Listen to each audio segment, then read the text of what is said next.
teams, they're starting to really go for that central real estate. And we saw Lazarus, they landed in Rozak. They really haven't moved anywhere. Joey's kind of lingering up top, finding all those little, those Hmm. little compounds that these teams like to get. So I'm just gonna, first pick off of this. You guys get my second helpings of whatever loot is left over. But yeah, it's becoming really quite the cluster right in the center of the circle. Yeah, it's great by Lazarus having that little bit of a split, keeping one on the northern side of the river. If they continue to do so, it would be quite valuable coming into phase 2. Also, really love what Godsent did. They had initially kind of a 2-2 split between Shelter and Prison, and I highlighted, despite it not being live, that they should take advantage of the opportunity they had to send it a little bit deeper into this phase on of the circle earlier compared to the other teams, and that's pretty much exactly what they've done to kick off this game 1. Dope had plenty of space to enter into the circle. Boring Protocol kind of taking their time, looting the north western edge of North George, so they're kind of a little bit further back. And Pro Era are now moving away from the other side of North George into the Watertown area of the circle. Yeah, I like how, so this is Illuminati. Sorry, not, Yep. yeah, Illuminati, and they come in just a little bit from the school area, pretty close by. Nova Esports, they come in just pretty close to them as well. And we see Nova, they don't, very. I think the word that is, equivalent to Nova is just consistency. Nova Esports, no matter what, they're just always very consistent. They either, I never see Nova really just, die the first team. We have some teams that are a little bit more rocky. They might we're gonna have like a huge win, but then we die the next game, at the very beginning, and just kind of cancels it out. Nova Esports just knows how to position themselves, knows how to stay alive into at least the mid game and get as many points as possible. Yeah, and they're also, to me at least, in my experience of watching them, is they're not afraid to try something new. They're not afraid to push the limits in this kind of scrim situation where there's not really much at stake. And hell, they've done it in actual tournaments to both success and failure. They're a very entertaining team to watch, that is for sure. They hold on to a great position. I love the fact that they've won a little bit to the east on the hillside, getting more information to the northern half of the river, to the Rosshawk area. A lot of these teams will know where each other drop, so that in turn will give them a bit of a better idea where they might be heading from. So that valuable information that one player from Nova has is great. Yeah, for sure. One thing that I will mention here was we did switch up the groups for you guys. The groups, from last week, we took the groups in order of how the teams placed from last PMPL, and then also the top teams from PMCL, and put them in order and put them into equal groups. This week, we took the groups and took from the overall scores from week 1 and then reassigned them the groups. And then my oops, I didn't tell production about it. So we're going to have a little bit mixed match logos here and names, but you guys know just from the names which teams these all belong to, so just bear with it for today. But we will still have the normal action and everything from these insane teams in this lobby. So Illuminati, not Mazexis, grabbing a UAZ, parking it right in between the buildings where it's nice and safe, and saving it for the later stages of the game. Yeah, Wall Street Bets going for a little bit of a weird push so late into this phase 1, and they kind of pay the price. You see Godsent, they have a 2-2 split. Lazarus are a little bit down south of them. I love the rotation from Passion Fruit. They're holding on to the kind of northern side of the river by the Tadpole area, the edge of the river. Phase 2 centered up, so pretty much all these teams are now already continuing to be inside the circle. We did see the Panthers, by the way, take a fight against the B-Town inside Military Island, and they won that as far as I know, so that's B-Town out of there. It's slowed down the Panthers' rotation into the circle, but again, because it's been such a nice centralized shift, there's plenty of space. Once they hit the edge, they still just got to thread with caution on their entry point. We have, the circle has just been kind of shifted up to the north side. It just kind of centered in Yeah. like the Erangel circles love to do. I'm waiting till kind of fourth, fifth circle is going to start, hopefully, for our entertainment, hard shifting around once again. But right now we have Exet just kind of just chilling. What Exet does best, they just chill kind of in the mid game and then go all out, balls to the wall into the last parts of the game, and they're able to just rack up a ton of kills. I think Exet was, I want to say day number 1, they were our top frightening team of the night with, and it was just a ridiculous amount of kills. I've got to say, I'm really impressed with so many of these teams' positionings in the first couple of circles.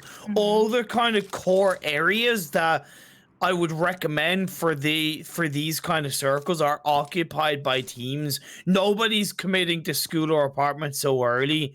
There's okay, Lazarus are still in Rozhok, which there's risks there, but they hold into kind of northern echelon area, so they're able to get a little bit more information on the northern side of the river. They're able to control their region a bit more progressively. So to me, I'm absolutely delighted with so many of these teams' positionings in this game. One NA showing up strong in this Erangel map. Showing up super strong. The one thing I am worried about is you have the Rozhok River here, huge dividing line in the middle of the circle. So if this circle shifts up to the northern side, all these kind of southern teams here, they're gonna have to, do a huge rotation around the lake, kind of by Yasnaya, or gonna send it across the bridges.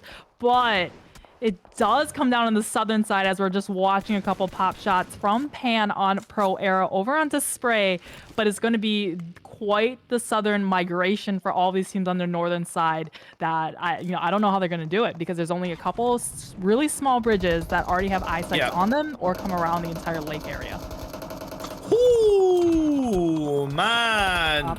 Lovely aggression by Passion Fruit. Juancho Echo onto side of board. Russell though comes in to get a knock onto Echo. He went a little bit too deep. Lovely backline support. Russell with the scar in the long range. Fantastic. That's like you see kind of these, I don't say lower teams, but newer teams, they'll just kind of all four, let's go, just full send of strength and numbers for these fights. But then as you get a little higher tiered, a little stronger, you have those off angles that we call it, this other direction that another team that you're fighting may not even know you're there. And like we saw, Russell able to just save his team and take out the members of Passion Fruit as we now switch over onto Pro Era and Dope. Okay, Lolo is gonna move around in his vehicle. It's a bit risky when you go for a bit of an off angle with the vehicle, because obviously that makes noise, but he's with a teammate. He's actually gonna crash on the other side of the hill. A little bit interesting. Casper is pinch up on his own, so he's really kind of in a bit of a 1v4 1v2 blanket, so to speak, for the time being, trying to make that work. But Lolo, he gets the knock on the Casper. I mean, we just talked about those off angles, right? So Lolo just, he doesn't have the narrow, he had the, no skin car going around there, but he was still able to come over. While Casper was more focused on the two up above him, he was able to come and shoot him in the side. Now, this infamous compound here. You remember this compound, right? Yeah, I do remember that compound. It's a Nova compound. Let's be fair, it is a Nova compound. The memories of it. See what they did there? The Panthers, though, they have the first player not legal, not confirmed up yet for the time being. Godsend technically have the body advantage, but they're not really able to do anything with it for the time being. A lot of utility being used to try and suppress each other. The walls are going to be important. It's all about getting that perfect knock to start things off for both teams. Yeah, so the Panthers and Godsend, these are both two teams coming up, up and comers into the scene for sure. I mean, these are names that you guys all recognize from PMPL from last time around. They're pushing now. We have 3 down from Godsend. They're all okay. Godsend's kind of cornered a little bit right now, just on that side of the building. While we have the Panthers are getting a little aggressive here. We have a nade coming up to the top and gets knocked onto Kira. So now it is 2 left. We got Trey, Nate on the wrong side of the wall. Good effort though. Salt and Trey, they're gonna have to hold it down as the Panthers 3-man up, and they're starting to push. It looked like Godson relying a little bit too much on the wall side. Beautiful pre-nade by Frady up the stairs of that building. Salt, though, stands up, gets knocked in return. It's just one player up for the side of Godsend. They're going to sweep on in. The Panthers look to crash and burn, and they bite Godsend down to the ground in game one. Back to the lobby, Godsend. To the lobby. Gonset switching over to Ghost up on the hill just to the south side of school. They love this little kind of dip right here. You know, it keeps you safe from down below. You're able to TPP peek over the top of the hill, look down all the way onto these school apartments. You always see school apartments whenever the circle has it. All the teams just full send it in, and you're gonna end up with, I think there's probably like 6 or 7 different teams right within the apartments just on the edge of school. To quote Dute when we were casting PMPL EU wildcard, all the colors of the rainbow inside the apartment buildings. And it makes sense. Phase 4 is the right time when you have a bit of a hard shift in a very tricky part of a map that is apartments, where you full send it. Any kind of urban finish, you definitely don't want to commit too early. The teams did in phase 4, popped up, it centralizes around the area. There's still no guarantee. So if the circle shifts away, I feel sorry for all these teams, and may the best team win in that regard. Yeah. But until then, we could see a little bit of off-angle shots from the likes of Illuminati. The Panthers off the back of taking down Godsend, they're kind of full sending it in on vehicles without any information, which I think is a little bit silly. But they find an apartment building to call their own.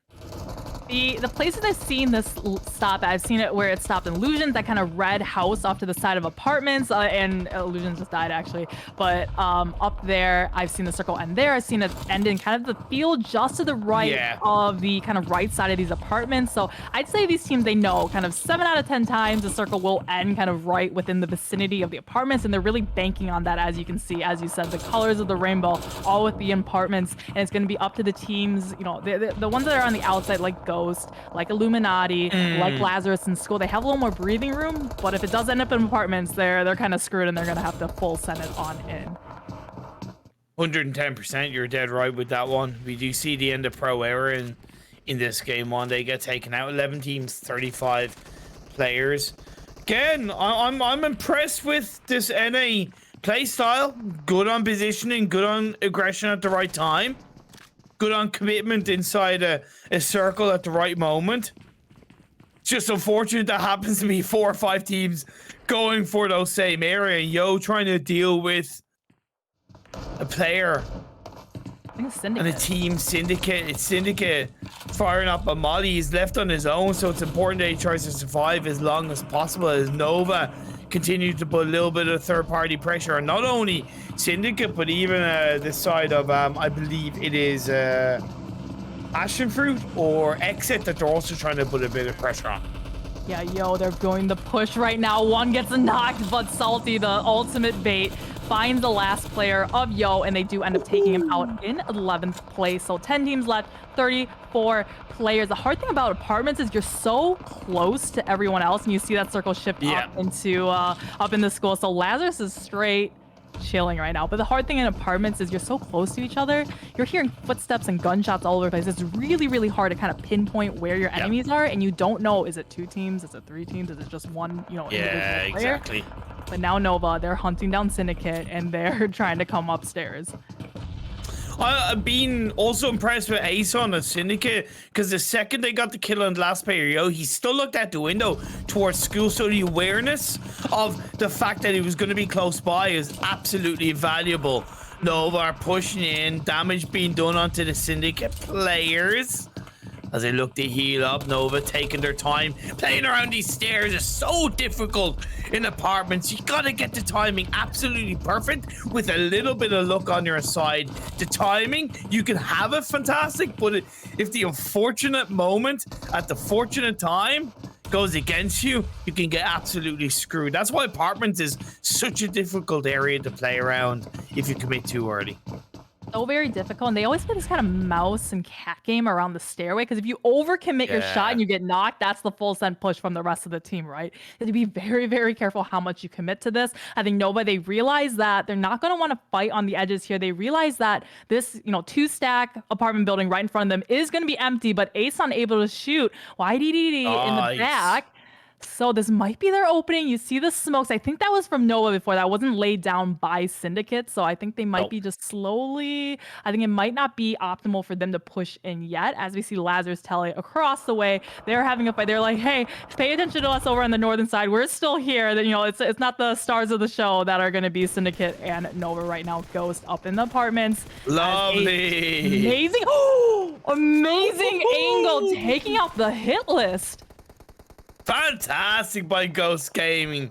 Really good proactivity, knowing that this kind of school area, this swimming pool, is going to be a haven for teams trying to play around the wall of it, looking for an entry point breach, and they're proactive on the back of that. Beautiful by HH24. Similar for Lazarus's Illuminate.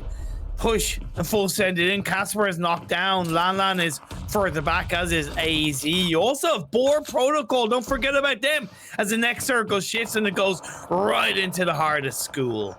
I'm loving how spread out Boring Protocol is. They're not in the circle, but look how much kind of control they have on the northern side. I think they're gonna probably send it onto the wall right here. That's gonna be an okay angle there. I think they just watched the hit list got taken out by Ghost on kind of the, what do you want to say, the west side of that wall in that corner. So they're not gonna go right there, but they're gonna be able to learn from that, use kind of the cars that were left there from the hit list, maybe for a little bit as cover.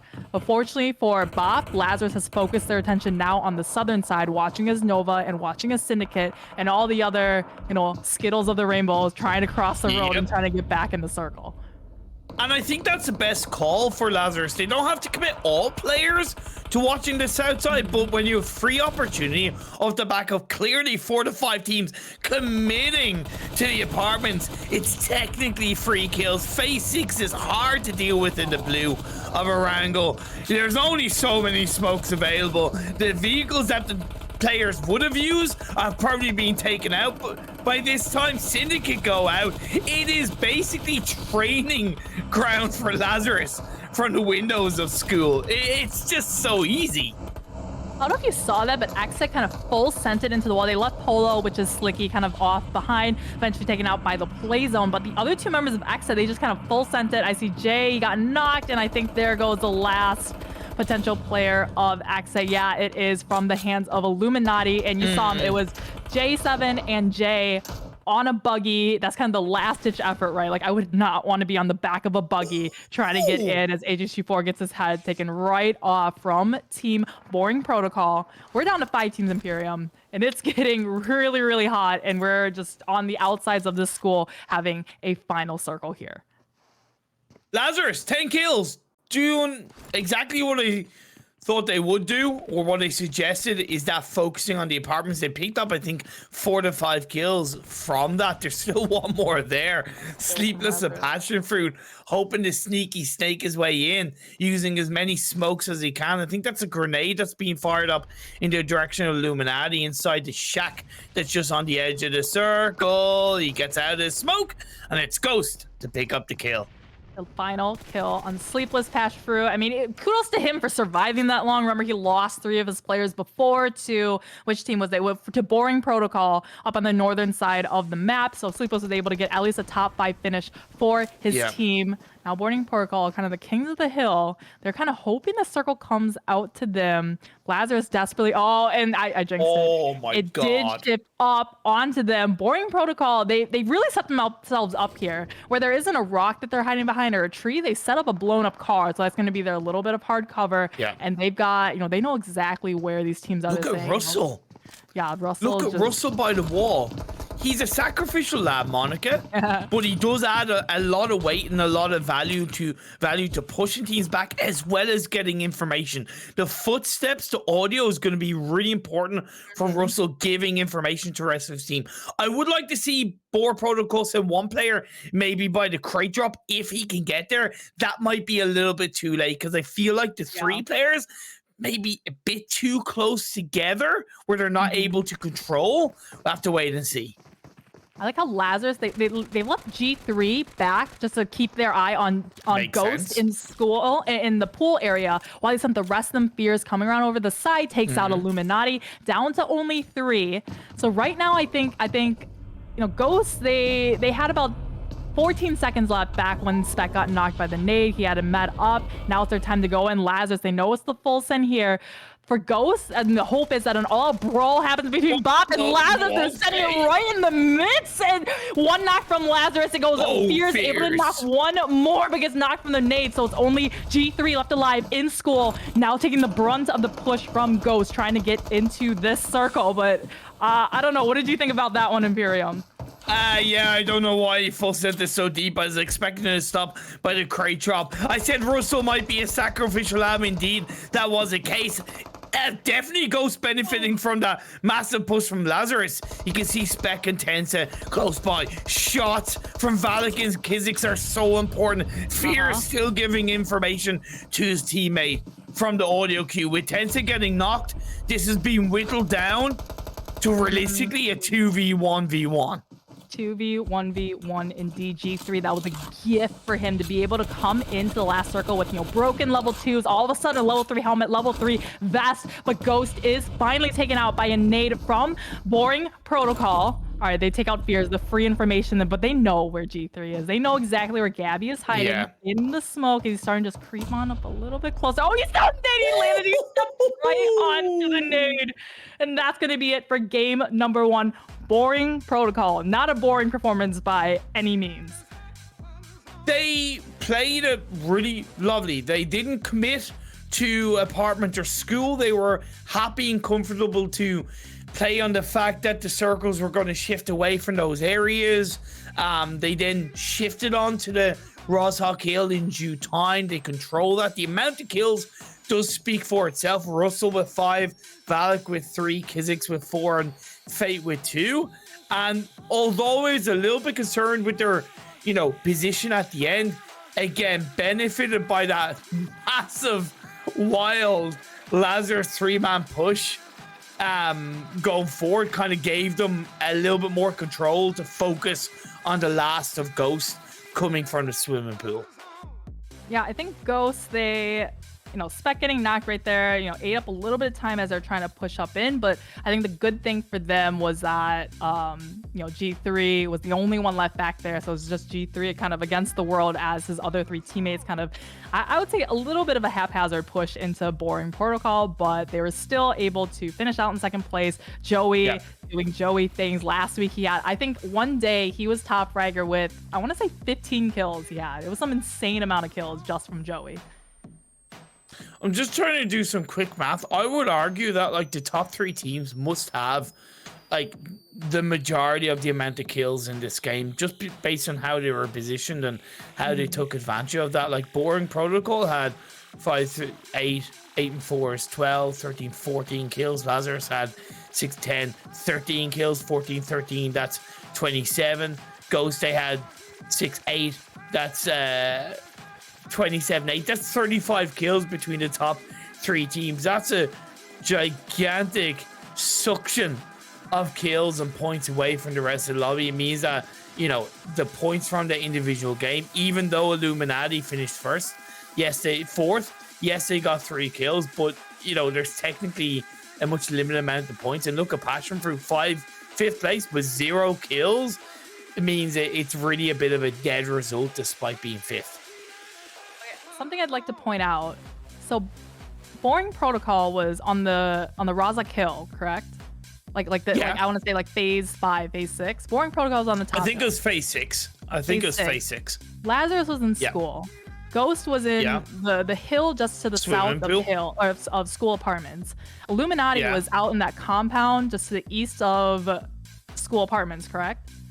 Just that tiny building compound, So top 4 was all none of the teams that sent it into school apartments. Yeah. But that was always going to be the risk, right? Phase 4, I get why teams did. But again, you're kind of committing yourself and you're hoping that the PUBG Mobile gods are on your side. It could have been the other way around.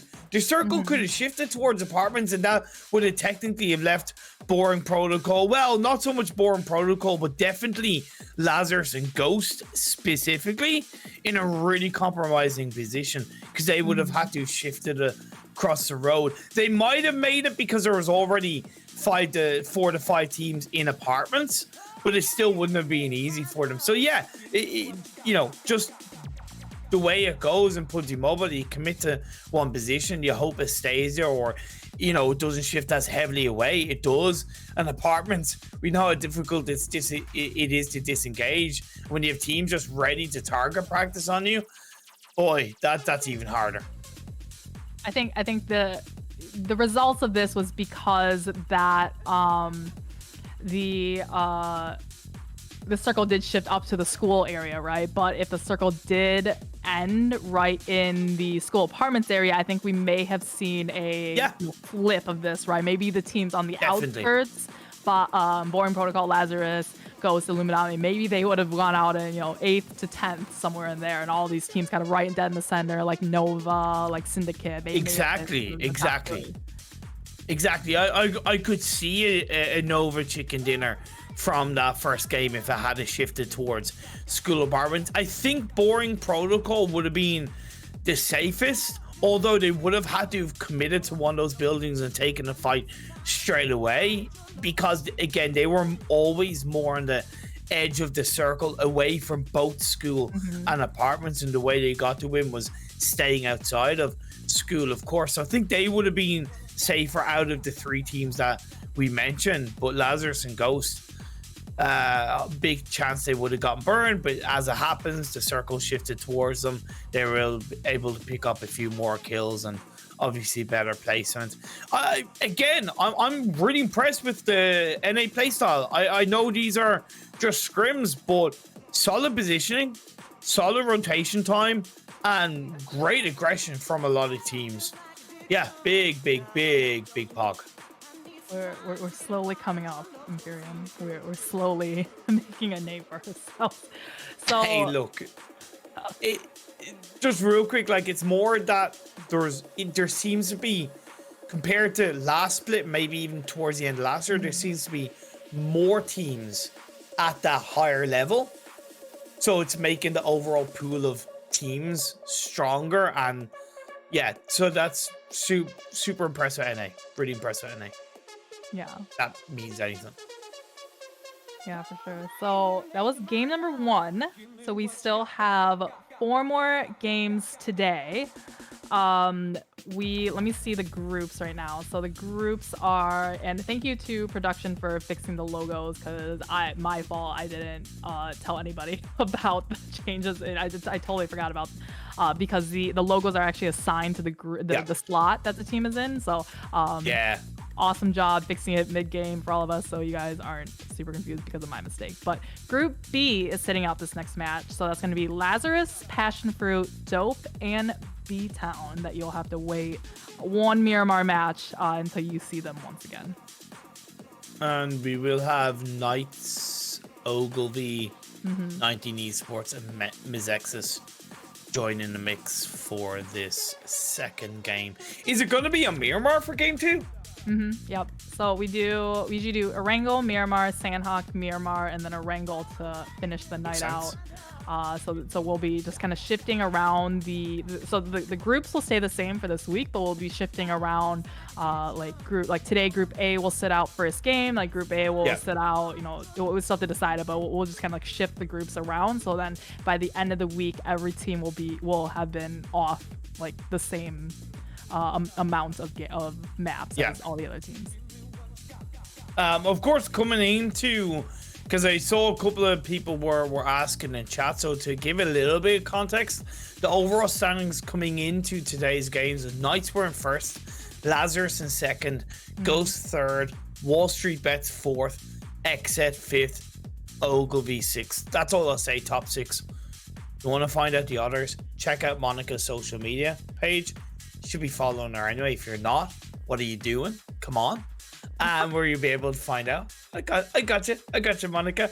But definitely that chicken dinner will be massive for Bourne Protocol because they were in 12th coming in today's game. So the amount of points they acquired, and it's close. It's not like it was like a super distance. The amount of points they got from that game probably jumped them up into the top 8, I would argue. Yeah, for sure. So we'll be right back. And once we have the scores, we'll definitely run through them for kind of overall, and then what happened just during that match as well. So we will be right back, and the room will get started in just a couple of minutes. So be right back.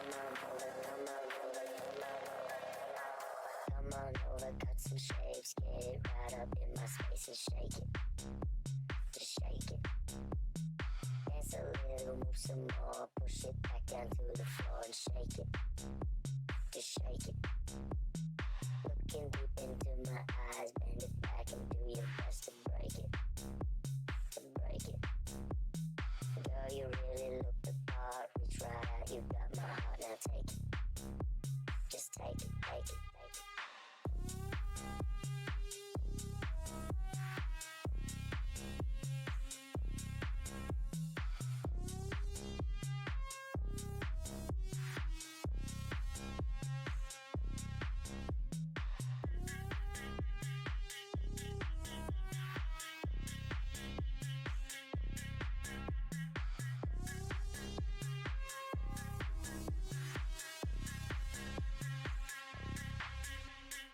Come on over, cut some shapes, get it right up in my space and shake it.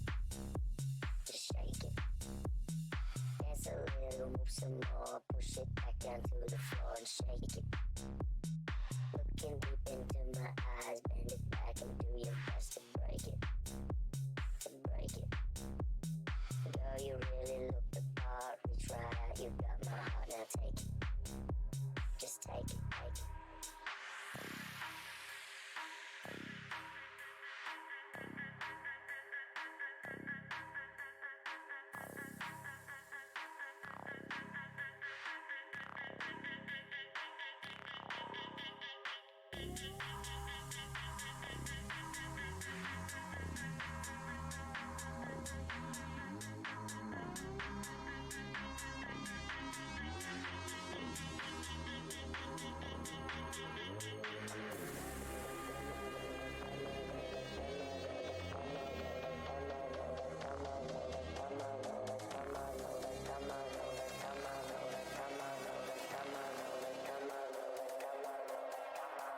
Come on over, cut some shapes, get it right up in my space and shake it.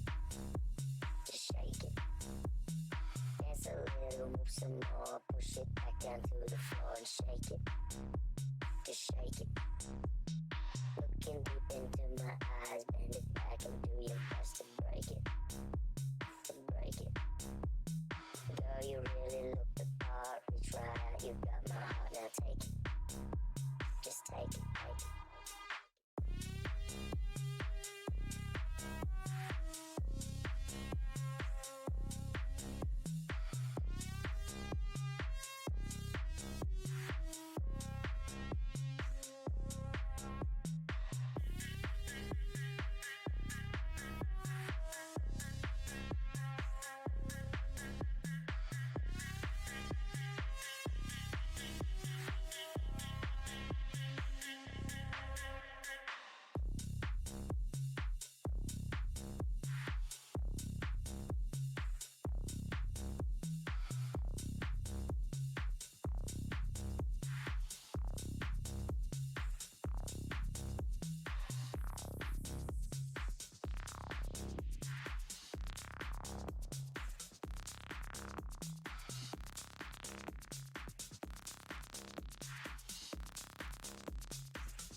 Okay, we're back.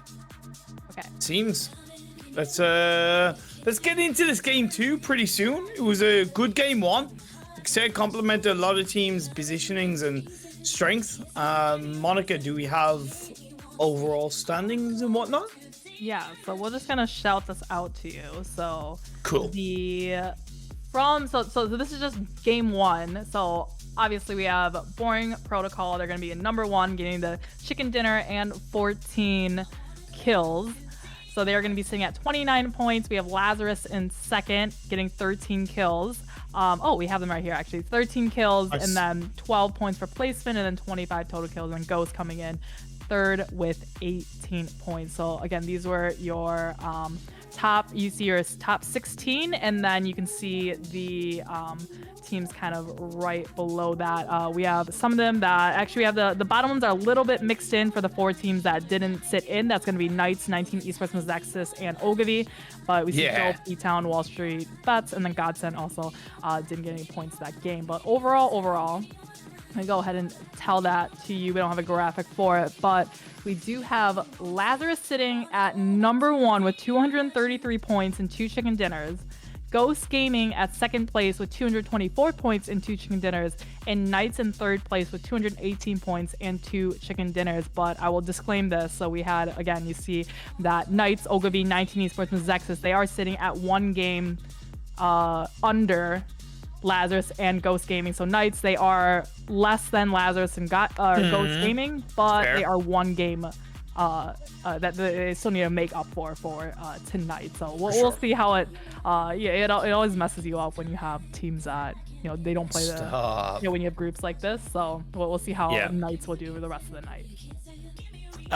Boring Protocol jumped up to 9th, not quite the top 8 that I was thinking, but they're now only 5 points behind Ogilvy in 8th, and they're still only 3 points ahead of the Panther, but still that jump is commendable off the back of that chicken dinner. Interesting that Exit, out of the top 11 teams, have not got a chicken dinner. I think it is important to be able to execute these games in a competitive level, and despite this not being like the most important thing in the world in terms of it's just scrims, it is a sign to me that teams are able to execute a game. It doesn't matter practice or not, because that is going to be an element in play when it comes to the actual PMPL. So I'd like to see an Exit chicken dinner in tonight's games. Exit is definitely a somewhat new roster. I think I want to say it's only J7 who is the same from the kind of spring split. But we're diving down right into the desert terrain of Myanmar. It looks like we had a pretty southern one going almost vertically straight up. I don't remember where some of these teams do go to, but looks like the Panthers, they're still, this is the same split that they've had from the spring when they were in PMCO and PMPL back then. I love to see when these teams, they just stay where, this is where we'll stay till the end of time. But then you see some teams that do change it up a little bit. And I think right now there's a little bit of a kind of a hustle for San Martin Hacienda that I believe the teams that are going there right now I'm wondering if they're in this map. I'm trying to remember now which team ends up going there. Is it a product of the teams that aren't playing in this game too? Yeah, but there's nobody nobody in El Azahar, nobody in Cruz de Val. Those are pretty solid areas, especially on this playing path, to hold on to. Pro Air, they have Minas Generalis, like you were saying, of some teams just hold onto the same draw spot. That's pretty normal. It's good for this phase 1. Ghost and Picado, being there, done that, got the t-shirt. They're used to it. Exit all the way in the north. They're going to be one of the later teams to drop and start looting. So it's important that they maybe recognize it might be worth them to leave a little bit earlier, even if it's with bare minimum loot.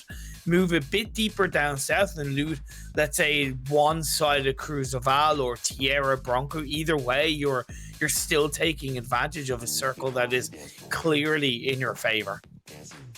Yeah, I actually misspoke. So Xsec Kill Switch is still on the team too. I think it's the all caps got me. You know, before his name used to be like capital K Kill and then capital S Switch, but the all caps really did give it to me. But anyway, Xsec all the way up in the northeast side, we have Olgavi, Glaz, Vertel, Verex is TU Pew Pew.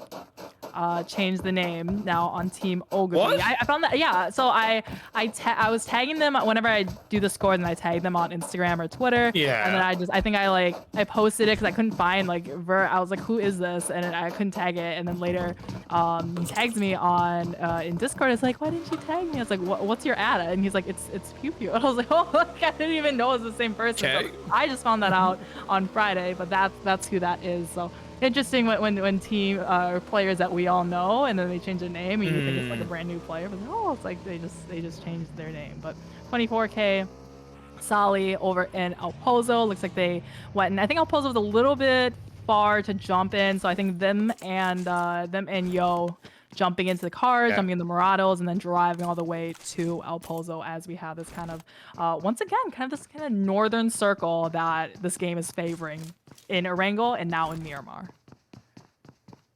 Second game in a row, Godsend have a really great entry point into a centralized part of this phase 1 circle. Last game, they did execute that, but they ended up going down at the hands of the Panthers when we saw that compound fight break out. Hoping they can continue to do what they did in game 1 from a rotational standpoint at least.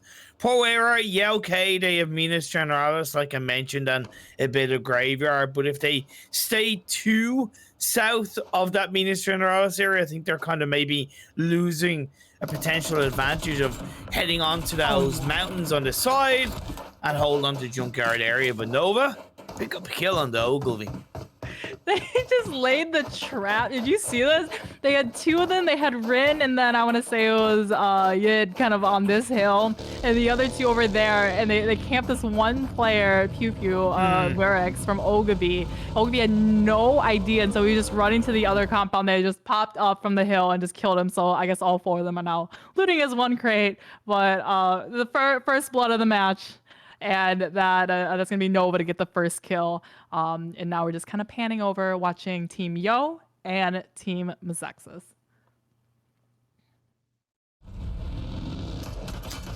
I can't see any of these two teams fighting each other. I don't think it would even be worth it, to be fair. Ghost make a really early rotation from Mikado onto the graveyard area. Okay, maybe I'm being a bit overextended with the very early, but it's early enough to technically catch out Pro Era. Two of them moving towards the buggy. We see Souza getting knocked down, Pan getting knocked down. Confirmation comes through. Beowulf with the jump shot at the building in style. Fishy's left on his own, and again, that's why I kind of emphasized initially on the very early, because it was enough to catch Pro Era out massively.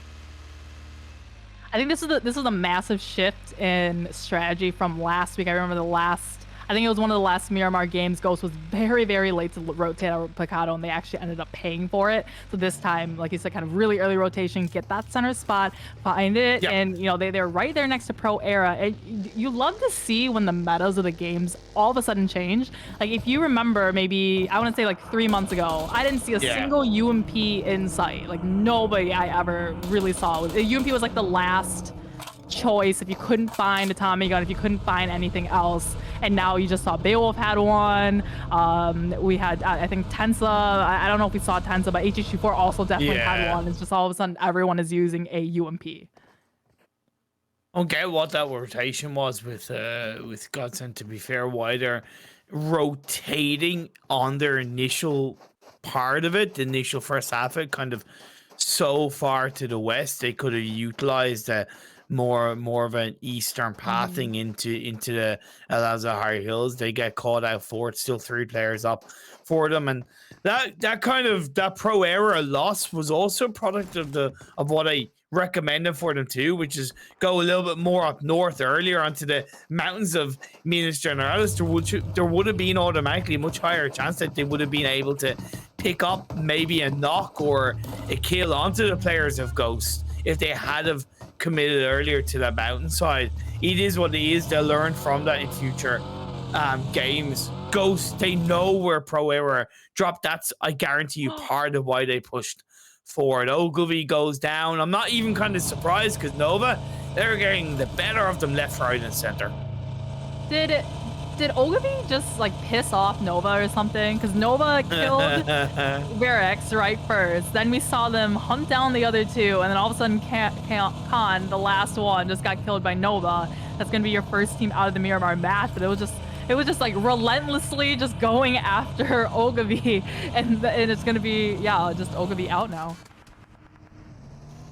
It's honestly Nova doing Nova things. It's what I've seen them do in the past. They will be that aggressive team at the start of a game when they need to, when they sniff an opportunity to catch a team out, and yeah, they did it right there. You see Knights, they're hunting, Godsent, controlling their area beautifully. Knights sweeping through the hills of Miramar on this phase 1. It's honestly, it's an underrated part of the game to do it. The first couple of circles where you're generally isolated with just you and the team that you're hunting for or looking at, there's far less chance of a third party, and that instant suppression to send Godsent really far away is perfect for Knights. Absolutely perfect.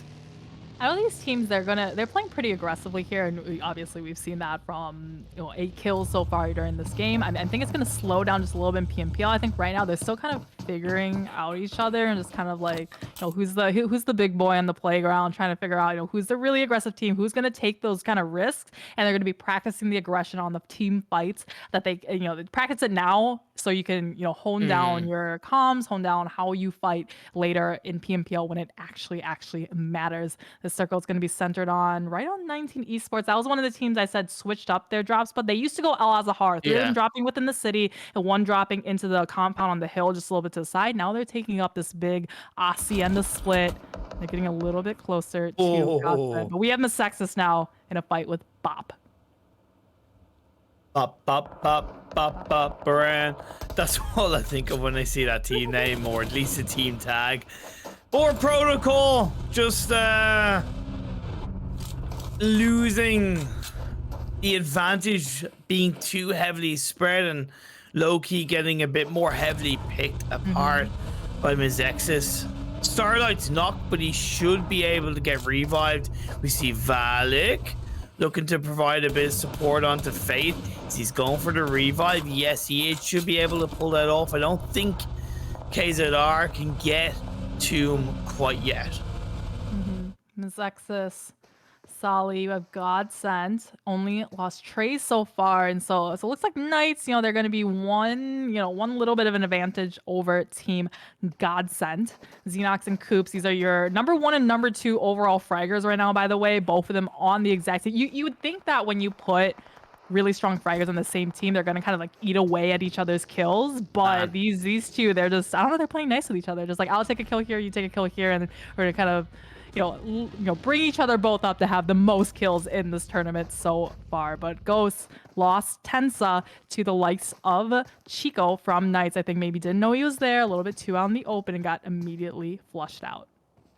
I don't know if there's a team in the PMPL lobby that has more big dick energy than the Knights roster.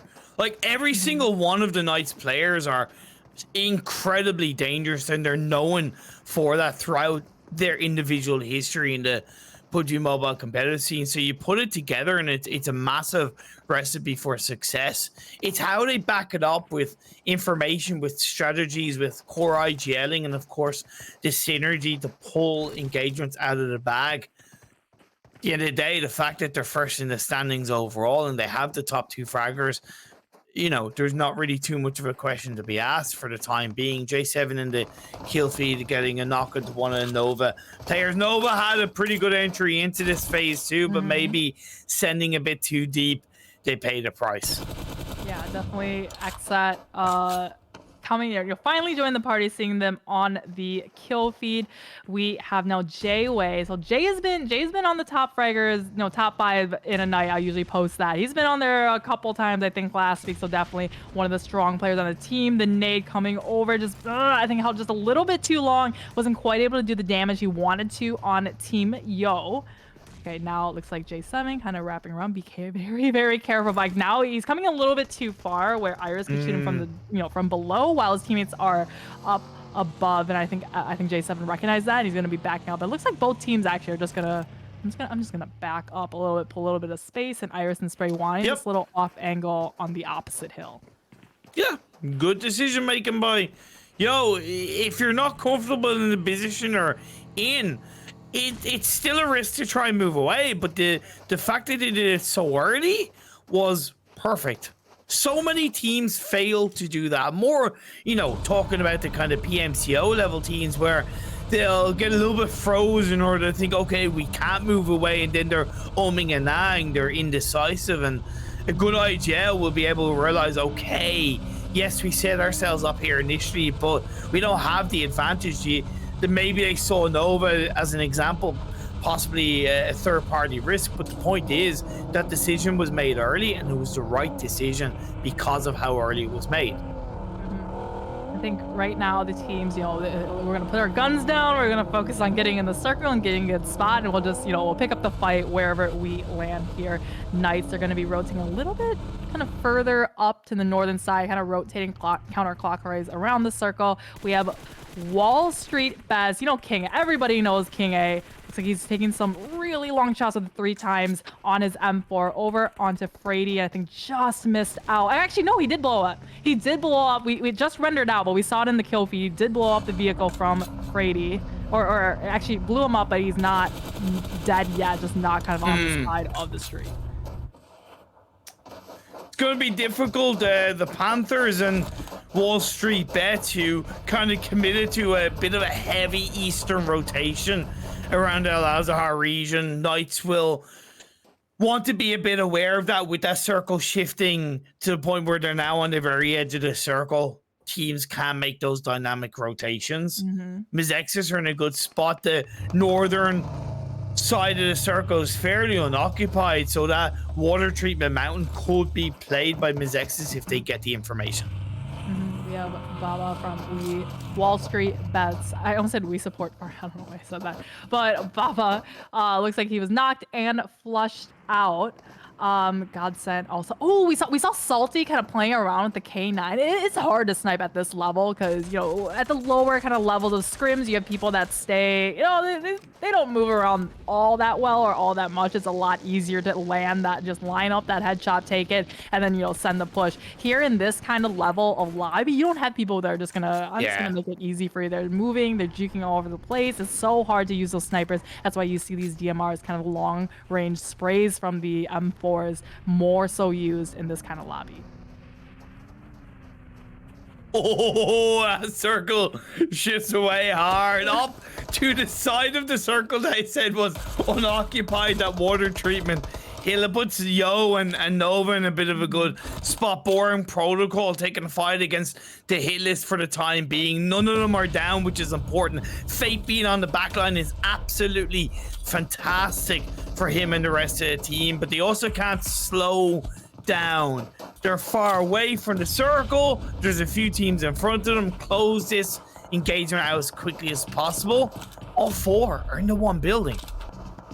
The hardest building to push, man. This is like so, because you can get third parties so easily from the side, as the windows are just all facing kind of one direction like that. So it just, when you smoke out the bottom, it's so impossible to know where you're going. You're switching to FPP, trying to find where somebody is, but you could be just walking right over them. We have Keist from Boring Protocol. Again, no windows on this side, so there's no way to throw a grenade in on this side, but it's a lot easier for them to throw it onto the side where they know that the hit list might be hiding.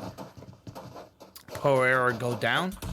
They were just left with 1 player as it was, so it's never going to be easy. And this is where Boring Protocol, again, just not really decisive enough, not aggressive enough. It's something that I fear some teams pull off, where are they going for a disengage or are they not going for a disengagement? Make up your mind. I get that you're maybe trying to find different angles, but time's ticking. Phase 4 Blue Zone is closing in. The hit list know they need to move out, so they might be a little bit less afraid to take some risks, because Baba and Bila gets inside the buggy that's smoking up. Not much longer that vehicle's going to survive. 4 as Kizix gets knocked down. Yeah, that was such a like delayed kind of push there, but now they're finally at the blue zone, does envelop, and they get him by the shot from Valak super far away through, like I said, through the window. It's so easy to get, I say third party, but it's the same team, but so far away you wouldn't have known to kind of look out in that direction, especially as it's kind of sunken down in the ground just a little bit. So that's going to be the next team out of lobby. 12 teams left. Nova Esports, Boring Protocol, lost all 3 of their players. Just Valak first aiding out in the blue again, out of all the first aids. He's just praying that Illuminati doesn't see him, but they do see him, and he's just gonna be down to bandages. And I think it's gonna be a little bit too late for him as the blue zone ultimate squad wiper does take Bob, your winners from the last match, out in 12th place. Yeah, just their own fault of not really playing the game the right way at this level of gameplay. Godsink go down early as well. Yep. I'm aware that their roster that really hasn't been able to maybe play as a main roster across the board. They brought in a couple of new players for the PMPL, and they're still trying to find their bones, find their synergy. They have plenty of time to do it. Knights gets knocked, 90 controlling them on the edge of the circle. I was gonna say the 2 players that you don't want knocked from Knights were Coops and Xenox, and then Chico got knocked, so now it's gonna be only Alucard, their in-game leader, again pulling a Valak from Boring Protocol, and just gonna be, I guess, meting out in the blue. Yeah, exactly. I mean, he has a couple boxes around him that he can still see and grab some first aids, hopefully, but the circle, it does center up. Ghost, they do have one of the only compounds in the circle, only as a 2-man Syndicate. They're probably keeping their eyes on it. 19 Esports still 4-man strong. 3 kills had so far, and they still need to get in just a little bit. So I think they're going to be looking for an opening knock here somewhere and probably taking up one of these teams on the edges if they can make it in. But Illuminati, they're going to change those plans real quick and start shooting at them in the back. I like how Illuminati are playing this game and dealing with these hardships away. A commitment by exit. It's all well and good, but when you're multiple players shooting at you, it's not easy to deal with. It's actually Nova that picked up that 119E. We're a little bit too late to that party indeed. Syndicate have a lovely spread on the northern edge of the circle. They even have one on the outside of the circle to try and get information and pick players up. Ghosts with 2 players left alive are in the circle as well. They made a bit of a full commitment in there on, I believe, the previous circle. Exit, they are eliminated. Exit, this is the same play from last game, was it not? That they just waited until all they could do was just full send it on into the circle, right? Because they went from school apartments into school and they ended up dying to, I'm forgetting which exact team, but this kind of similar thing just happened from the likes of 19 Esports and Nova, taking them out. Alucard, last one left alive from his team, actually able to just barely outlive Exit, but he inevitably does go out in 9th place from 19 Esports. 2 kills from Leon. He's going to be throwing down the nades and throwing down the smokes, trying to cover himself and hopefully get the revive on his last remaining teammate, Acer.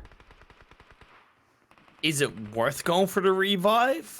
That time taken to pull it off can allow an Illuminati player or someone else to look up and get the shots thrown a nade. As it happens, he pulls it off in time. Illuminati maybe not being as controlling or as aggressive, but they're also aware that they step out of their little hole, their little covering, that they have a bit of a risk of getting third party themselves. So I get why they're taking their time a little bit more. I'm scared because all of Illuminati besides King Hua are all just kind of clumped up together in the same little dip. So if one nade comes out from 19 Esports, and that was wonderful sprays on the Scar L from King Hua onto taking out the last five from his X's. But again, Casper, AZ, Landland, they're all right on top of each other. If one nade comes out from Acer or Leon right in this little convenient dip, that's going to be the 3 out of 4 players of Illuminati out of the match, and you can get a desperate revive. We're going to see maybe some third party coming in from Nova Esports. Rin, who was one of our top fraggers from day number 4, I want to say, from last week. But look how just clumped up it is on this eastern side. It's going to get a lot, I don't know, it's going to be up to Syndicate and Ghost outside the circle to make their way in.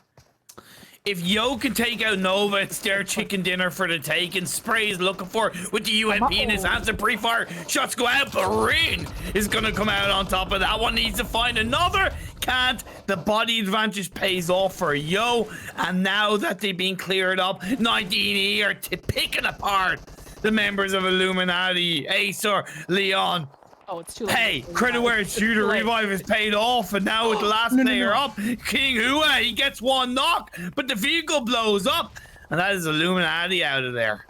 I was gonna say it was kind of not in his favor because he was maybe 5 HP while Leon had 100% AP. I think exploding that car did end up thirsting Acer, but he was able to take out Yo on 5th position, or not Yo, on Illuminati in 5th position.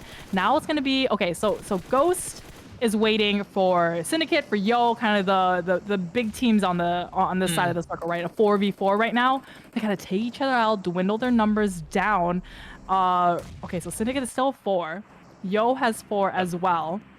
Salty, you saw him with the K9 shot before, throws the nade, I think just a little bit too far from Purge to do any damage, but he's gonna have a second try and maybe throw it a little bit longer this time. I think this might be a little short. Yeah, he was held just a little bit too long, a little bit too short. That was well overcooked. Gordon Ramsay would laugh at that grenade. It was so overcooked. But Yo have a bit of a 3-1 spread. Yeah, stop. 3-1 spread. I'm not quite sure about that because Purge is just a little bit too much at risk. Maybe 2-2 or 3-1 in the other direction. What might be able to push back Syndicate a little bit more. Oh, Blue Zone's closing in on this phase 6. Ghost only have that one player of 19E kind of technically in front of them, so that allows them to pull something off. It could be a cheeky Ghost chicken dinner depending on this phase 7 shift.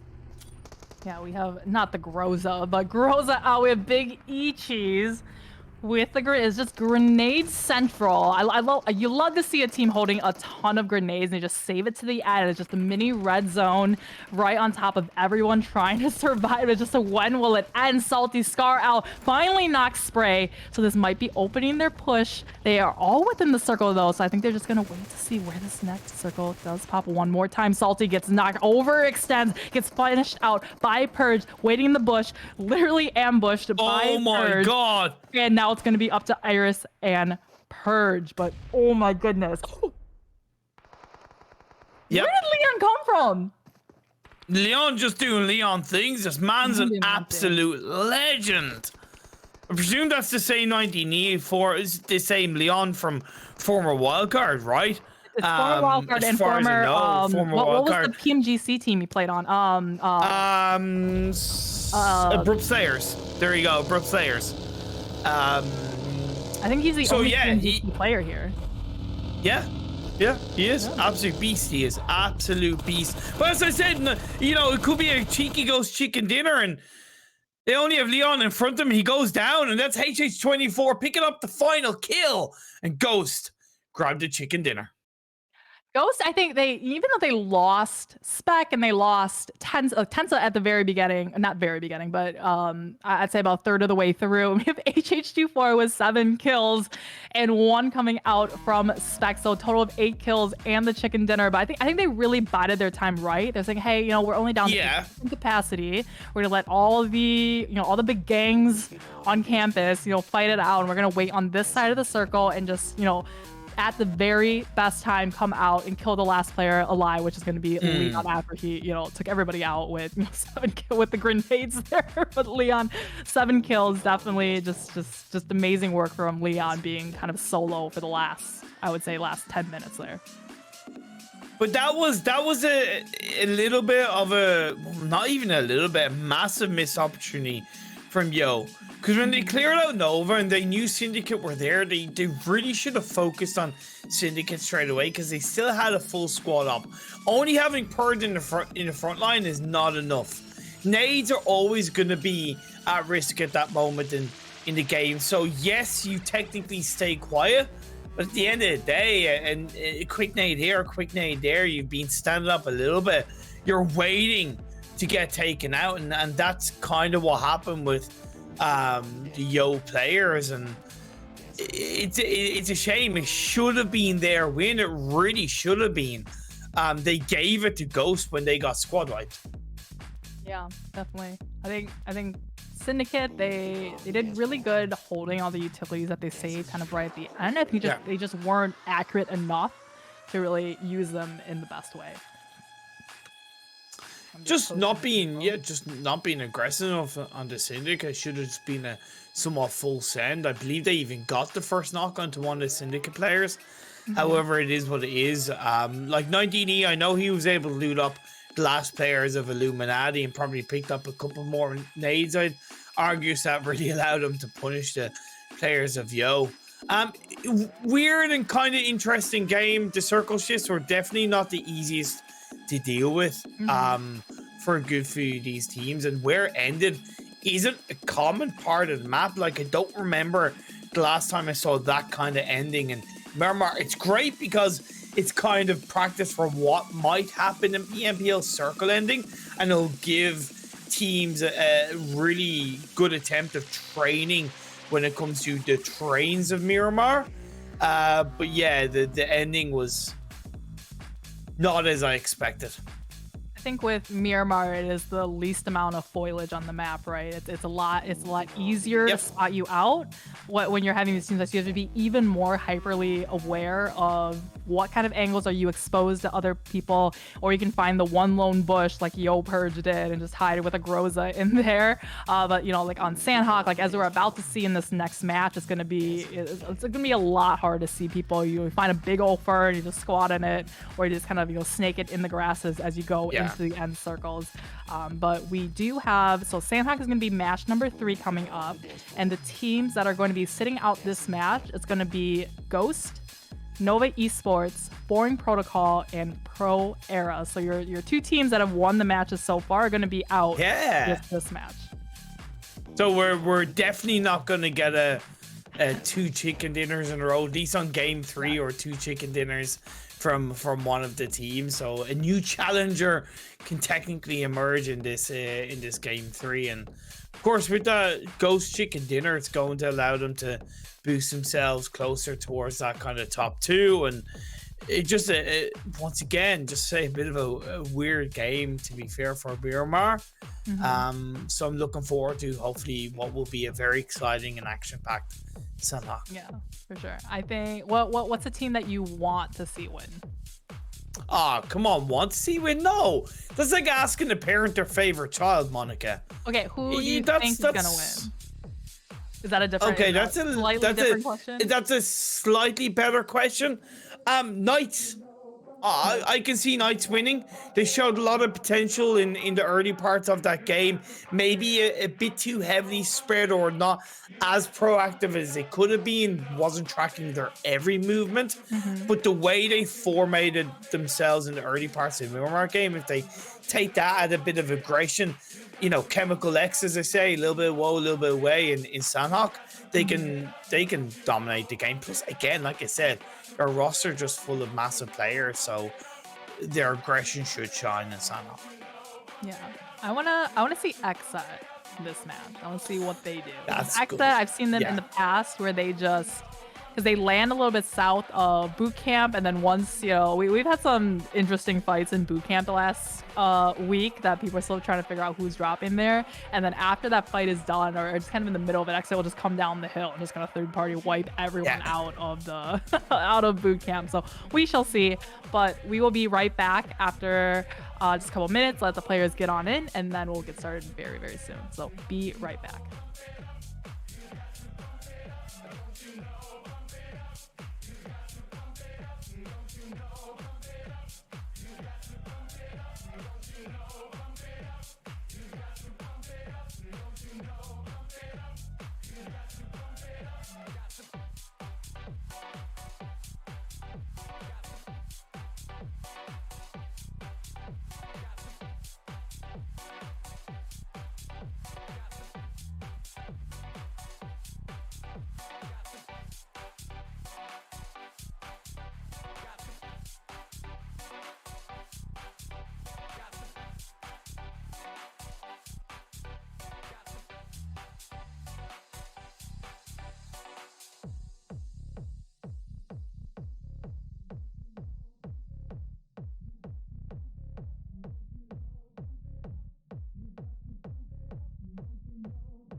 out there for like a semester of college, and I ended up never leaving. It's that energy on the dance floor that I think has, you know, helped house music completely thrive from there. There's definitely like the leftover hippie vibes from the 60s and 70s, I think. It's just a great place to go out. There's something going on every night of the week, and people there are fun. It's just, yeah, I love it. San Francisco, where's your disco?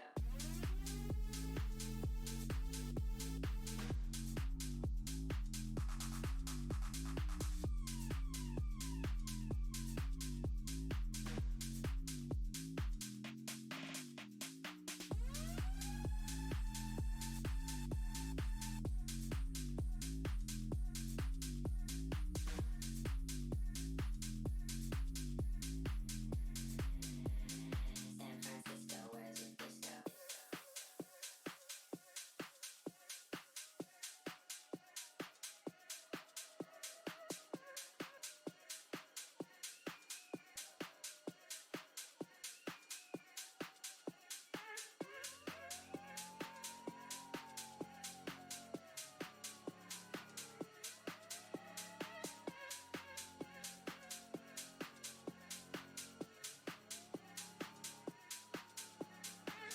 I first moved there in 1999.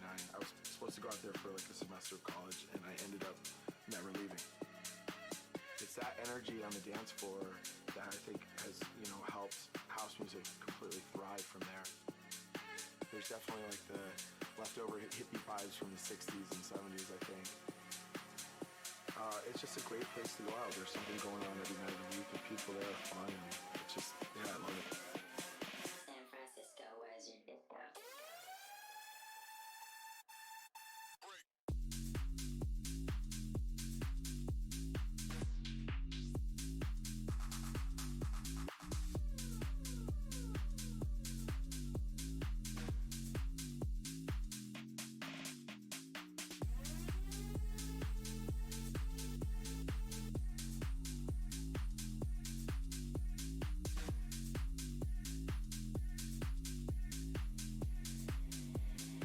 San Francisco, where's your disco?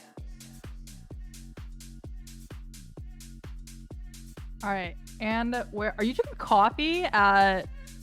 Was it? What time is it for you right now? It's 1:27 in the morning. I'm drinking coffee because I still have 3 more games to cast. And yes, I'm energized. Yes, I'm hyped. But Monica, I've had a long day. I was in the gym. I hit leg day. You never miss leg day. Never miss. So forgive me. I'll have a coffee. Forgive me, Monica, please. How do you drink your coffee? Normally I put coffee in first. Just freeze dried this time. Put coffee in first, a little bit of milk or creamer, as you Americans like to call it.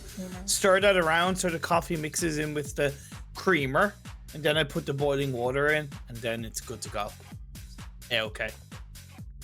And What then about you you? talked about going. I usually drink my coffee black, like just Okay. no creamer, no sugar, no anything. Cool. So it's like, I think it's like 0 to 5 calories, the whole thing. But the as I say, one thing I would not recommend doing is working out Yeah. at the gym and then trying to play volleyball Yeah. afterwards. I've done that before, and I'm pretty high gyro, and because I worked out so hard, my hands are like, No so way. shaking, and I'm trying to like play, and it's like it doesn't work very well. Yeah, I get you. But anyway, we should kind of get back to talking about these teams. We have 2 games down, 2 chicken dinners, but the teams that won the 2 chicken dinners are not in this game. So that's good. It means we're gonna have a brand new champion for this 3rd game. Yes, sir. Okay, so you don't like cats, do you? Look, I can make exceptions in certain situations because the cat isn't in the room beside me. It's okay. Normally, I have a perception of all cats are evil. Like, I just don't trust them. But that's it. That's a cutie So cat. sweet. That's a cutie I cat. have one cat here, and then one's been sleeping back there this whole time, but my inner crazy Oh, family man. is knowing. So in today's game so far, obviously Ghost Gaming are on top of the point score today. with 41 points and Boring on 33. They both had chicken dinners. Of course, Lazarus with 25 so far, Illuminati with 24, just to give an idea of today's games. But then in overall standings, Monica, before we get into this third game of the day, Ghost Gaming jumped on top of the standings with that chicken dinner. 240. Am I wrong? 247 points, yeah.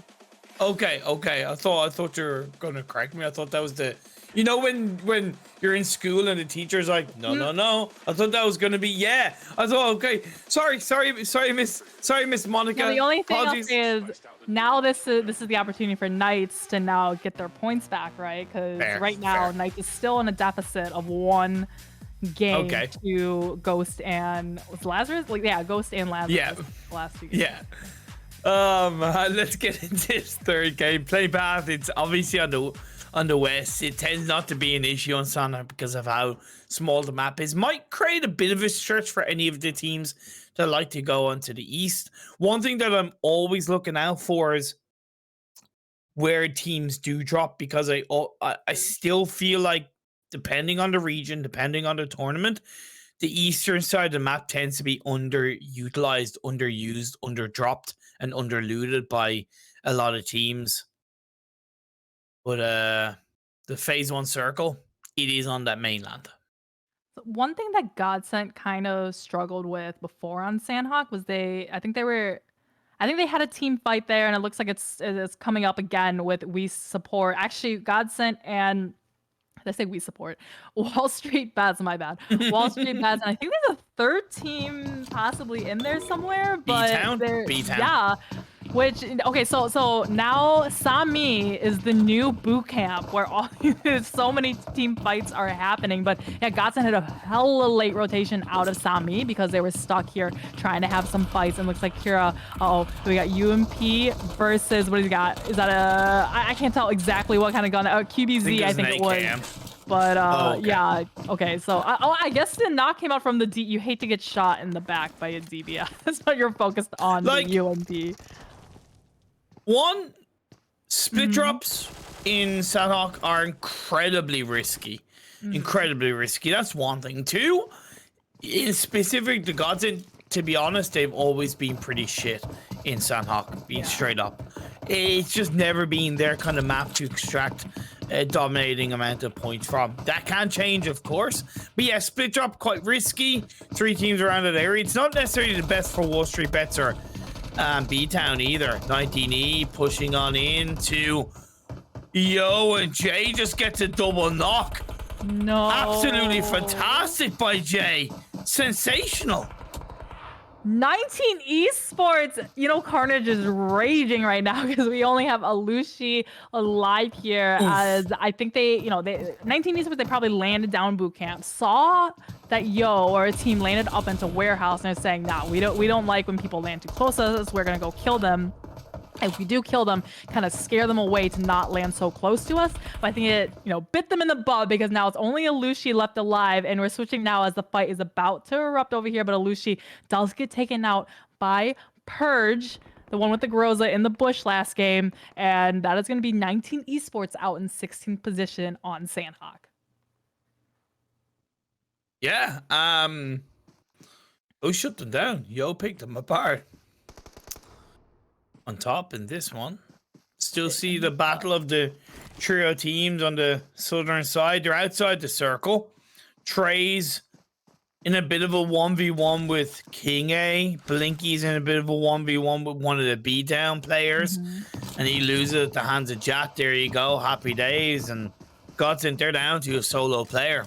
It's just split drops are just super risky. And I'm not saying they didn't know that these 2 teams dropped around this area, but where you want to go, if you're not sure, you're just nearly always better off just dropping as a full team together, or at least 2-2 or 3-1, not in the way that they did drop. It was just a little bit sloppy, just a little bit. I know they're still a new roster, but it's more common sense. That is genuinely more common sense. I think now that you still have a chance that people are gonna drop with you, or they know last week that I know there was a team that dropped with them. I think right now, land together until you can confidently hold your spot, or you're gonna get picked off as we just saw one by one by one, and now it's gonna be Baba, big YouTuber, going after the last player of Godsent. It's gonna be Trey. Oh, I'd be so worried for Trey. Yeah, well, someone came knocking on the door. I think Trey just, you got him down to maybe, I'd say 30 HP, but that was definitely not enough damage I was hoping for. Plus a Molotov going up right behind him, so that's gonna be, looks like it for Godsent out in 15th place. Except as a full squad, I don't know if they heard the shots that maybe Yo were throwing at to the members of 19E. I don't know, but either way, they're looking in the direction of boot camp. It's a great hill that Exa hold on to. It allows you to play in many different controlling manners. You get information on boot camp hill, even the hill to the north of boot camp. Such a great area to Exa hold on to. It's also not super deep into this phase 1 circle, so it will give them a lot better of a reaction potential, of a rotation potential on this phase 2. So Exa, one of the best positioned teams in the lobby for the time being. That's why I like Exet, and that's what I mentioned before this game started. Exet, they drop just a little on the outskirts of boot camp. They wait and they get the information until they're pretty confident, like, hey, I was watching the kill feed, heard the shots over here. I'm pretty sure there's only like 3 players left alive, or 4 players in this case, of Yo. The only thing that's going to be, I've seen this happen before where, they get the information, they're still tunneled visioned onto the team that's still in boot camp. They might miss the team that is kind of creeping up. As you saw, Ogilvy, they did a little drop split on the other side of the water up in that northwestern island, and they came across, so now they're just waiting on top here. So I guess it's who's gonna be the prey and who's gonna be the predator in this situation? Yeah, Ogilvy could have an impact, and Yo kind of staying in boot camp has its risks.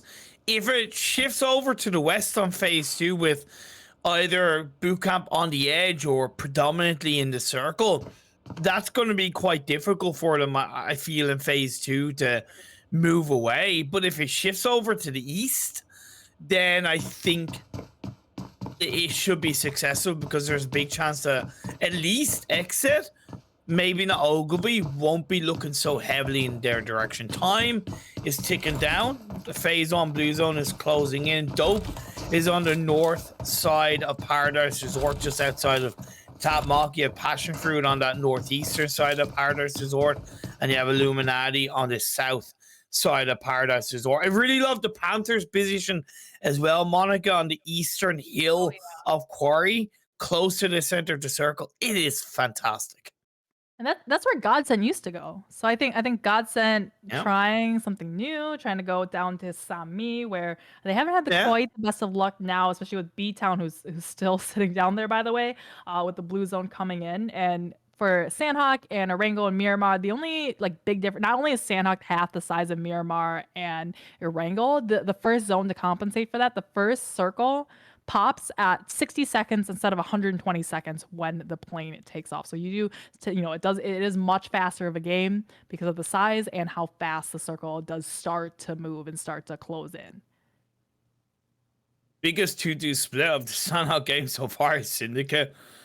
You have 2 basically in the Mung Lai buildings and 2 by bad. It's not bad for phase 1, but the Panthers closing in on 9th. Fantastic knock initially on the hillside. It said Panthers had a great spot. They're edging forward onto the edge of the compounds, not looking to allow the revive to be played on the coops. Xenox down in the building. Alucard and Chico close by. This is difficult for Knights. The player that you don't want knocked first is going to be Coops or Xenox. But most so, again, the UMPs everywhere. I think the Panthers, you mentioned they had a really good spot here, and they just waited for the Knights just kind of run over the hill. You never know who's going to be there. Just kind of spraying and praying through the smoke to get the knock on to Alucard, and Coops didn't even have a chance to revive or heal back up. Was only 1 HP. Gets knocked as well, so now it's turned into a 2 versus 3. Moso the only one knocked, and I might have seen a team kind of linger in the distance. The name is Zexus. They're coming in hot and heavy. They're definitely looking in third party. They haven't shown up quite yet. Oh boy! but it's going to be really, really hard for them. Is Xenox with the UMP. Nox Legal quickly goes for the flush. It's going to be the Panthers. 3-man still up from the hills, but be careful. You see them on the map now. It's Mazexis. They're going to look to clean this one up. They weren't invited to the party, but Knights and the Panthers are going to need to hold onto their seats and brace for impact. I love this from the Panthers. They've been generally, for the most part, really proactive on this fight from the first second, and it will be really unfortunate timing if they're to be third party by Mazexis, because I would argue it isn't deserved as Xenox gets taken down. Nice play by Mozzo. Now the focus has to be turned straight around onto the side of Mazexis. The Panthers still have that player on the edge of the hillside down by the side of the rock. I don't think he's been spotted. Yes, he has, because Starlight finds him.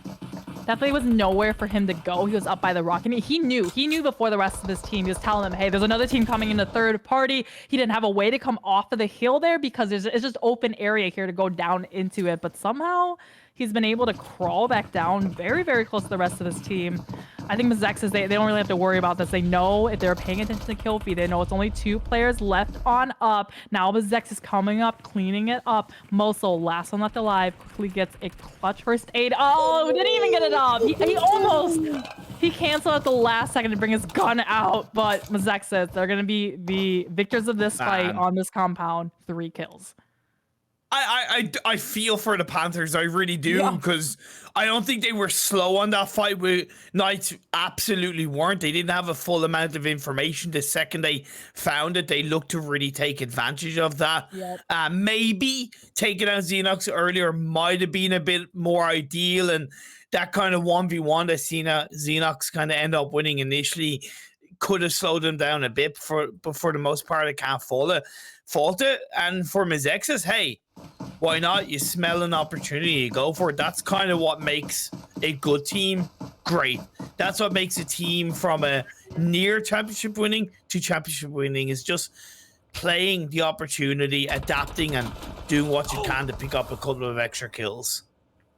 Smelling the opportunity there was B-Town. I think King A definitely just was not aware that there could have been potentially somebody down in the compound. Focused all of his attention onto B-Town that was up on that, those double hills right there. And they got shot in the side by the rest of B-Town. They're going to collect up that 1 kill, say thank you very much, and then turn the rest of their attention onto the rest of Wall Street Bets. It looks like now 3 of them losing peaceful, but okay, this is the very, very southeastern, if not very, very south side of the circle. What are you fighting for? I think very good for B-Town. They get the Ronnie, they get the pickup truck, and they're just gonna, I think hopefully they're gonna just rotate on out of here. Kind of left Drake behind though, so yeah. But yeah, both of these 2 teams need to get a little bit further in the circle. Yo moved away from boot camp on phase 2. Fantastic. Up to the North boot camp hill. Spot on. Phase 3 is about to pop up. Passion fruit are in Paradise Resort. It's a lovely centralized position. You can see Exa still holding on to a clearly advantageous spread that they've held down right from this phase 1. Ogilvy moved down from the South boot camp hill into the central compounds. The hit list might be able to punish them for that if Ogilvy choose to move away. I would argue Ogilvy could do with staying in those compounds, maybe sending 1 player closer to the edge of the hill. Other than that, Illuminati are also in a great spot. Like Stevo found out. Now we have only Baba left alive from Wall Street Bets, laying in the grass. Like I said, very hard to spot you out when you're laying prone here. Looks like he's just going to be pushing on him. But he knows he did just a lick of damage onto him, so he knows he has the advantages here in the fight. But they're playing Ring Around the Rosies around Buzz. Baba losing the 1 versus 1 fight onto Drake, the aggressor, onto it. So out goes Wall Street Bets in 12th position. Oh, Baba, Black Sheep, have you any wool? No, sir, but I have a gun for you. You're getting taken out. That's Wall Street Bets out of the lobby. 11 teams left, 42 players. Sanok, I like this action. It was expected. Teams taking advantage of this harsh terrain to really pull out a couple of aggressive moments. We've seen it right from the start, and it's kicking off once again as Passion Fruit and Lazarus fight on the northern side of this phase 3 circle outside of Paradise Resort. It's a really important hill on the north side of the circle to hold on to, but it's difficult because dope are also around that region. You see the this is Sixless, by the way, if you didn't know. Sixless changed his name. Oh my god, the Sixes changed his name to Enigma? He didn't know that. tweeted, most liked comment will be my name in PMPL.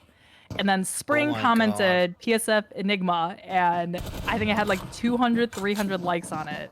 So that is his name now. To be fair, it's a pretty good name to have. You know, it's a pretty good name to have. Like, you know, maybe I should change my name to Enigma. Maybe everybody should. Maybe everybody should. Maybe everybody should. Everyone should just follow in Sixless's footsteps. Is that the meaning of life? Enigma? Is it the way to solve world hunger? Enigma? Who knows? We're asking deep questions here in these scrims, but the right questions, I feel, as the teams are looking to make the right moves. Passion Fruit taking the shots from a distance onto the members of the Illuminati. It's great. You don't want to just look short distance. You want to look that kind of long distance, and that's what a hillside really gives you in Passion Fruit's position. Yeah, definitely a deeper story than the hole that Dope is carving themselves into the ground with, because they're going to be knocked right in between 4 different teams here as a circle. At least they're in the circle. They're in between the 2 mountains, kind of just the south side of Paradise Resorts. So it's definitely kind of hard to push up onto there. Lots of little boulders surrounding it. And the one shack in there that you could be hiding behind. Yeah. Yo is straight chilling. They have their 4 kills right off the bat. And then they have the big mountaintop that usually I tend to see 19 Esports take up if they were still alive in this match. Passion Fruit, they're going to be on the northeastern side. Still just a little bit to come into the circle. Being very wary of Illuminati across the way that we're taking a couple of shots, exchanging back and forth a little earlier. Majority of these teams are in. We still about maybe I'd say about five teams that still need to come in on that southern side.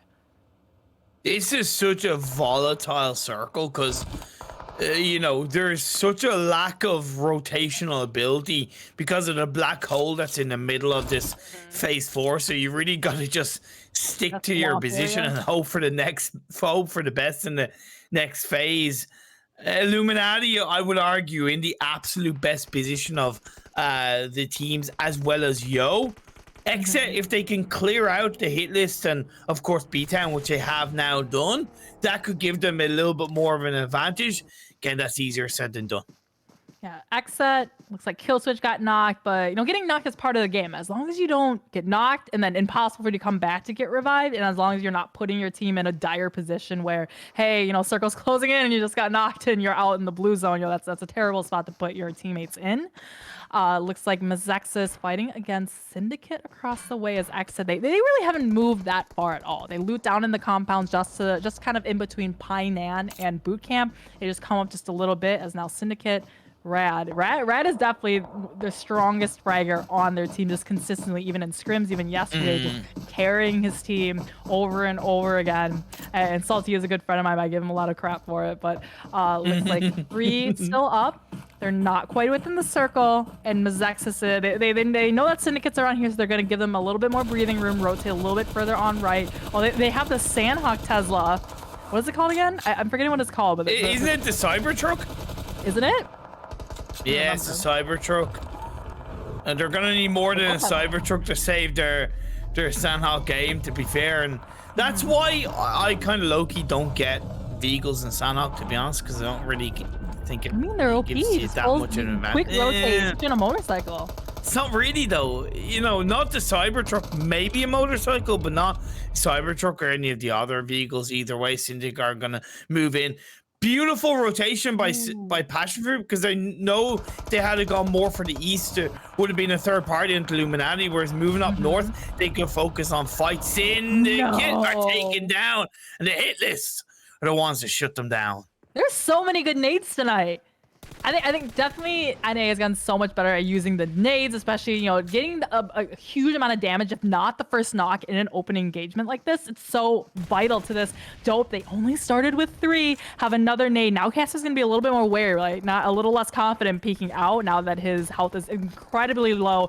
Nesquik also tossing some nades, trying to prevent the push coming out from Passion Fruit. And both these teams, again, circle is coming in. Nobody is in the circle here. They both have to disengage and somehow get in, but they kind of strangled themselves into this spot where they need to take this fight. Xset, Polo, Slicky pushing up, knowing there's one person there, and he finds the knock onto Jatji and opens the... Actually, he's the last player left alive. I was going to say open up the push to get up the hill, but he's the last player left alive from Team Xset.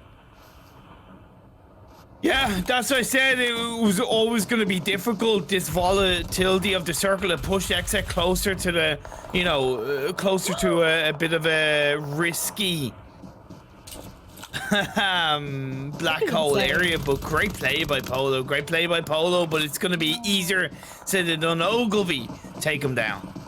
I think it was good to take out the other team right in front of him, but then just Ogilvy, you know, having 3 players up, most of the health left on him, just came up right on behind him, kind of just cleaned it up. So 6 teams left alive. Yo kind of ran in the middle, and like you said, the kind of black hole here, and it's kind of shifted off the black hole and onto the compound, just kind of right to the east of boot camp. That little, just the edge of it where Yo is at. We have, you know, B-Town, they've been out of the circle almost the entire match on the southern side, just barely came in on, you know, is still out actually. Issa Jat, and he's going to be needing to, so there's Jatji and there's Issa Jat, 2 different players. But he's going to just be meting out in the blue zone, just hoping and praying that some team over here dies before him so he can get just one more placement point in the match. But he's going to be shooting one in the back. He's got one more first aid. Now would be the good time to take it, I think.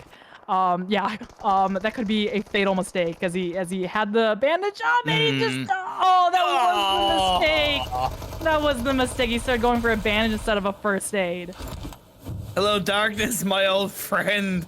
Feel sad, man. Ogilvy still in the game. Vorax is knocked down, crawling closer to the smoke. Illuminati, though, with the molly, with those shots, are definitely slowed down quite massively, and that allows Glass to get to the rock to get the revive onto his teammate. And remember what I said about Passion Fruit's rotation on the last circle? Focusing more on Dope. They cleared them out, and that gave them a much clearer path line into the next circle. Easy peasy, lemon squeezy, but Glass gets knocked.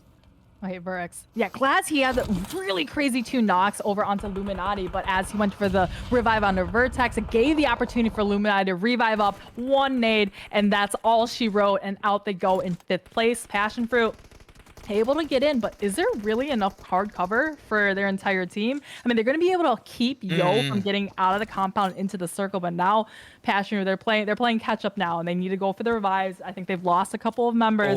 They know exactly where they are. This nade is just a little bit too far, but it definitely did just, you know, it definitely scared them. Like, oh, that was a real hot one. That was real close.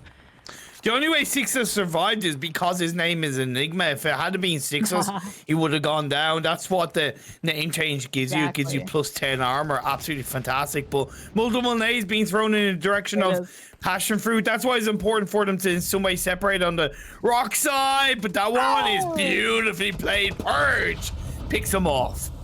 Yo, I think the compound gave them so much time, but now they're coming out and they have Illuminati has done so well. They were all at the as I said that. I said they were really spread out, having the different angles on Yo, but now it's going to be King Hua left alive. He gets 1 knocked down. Now he's going to be running out in the open. Only the smoke's left to give a little bit of visual cover, but it's going to be effectively a 1 versus 2.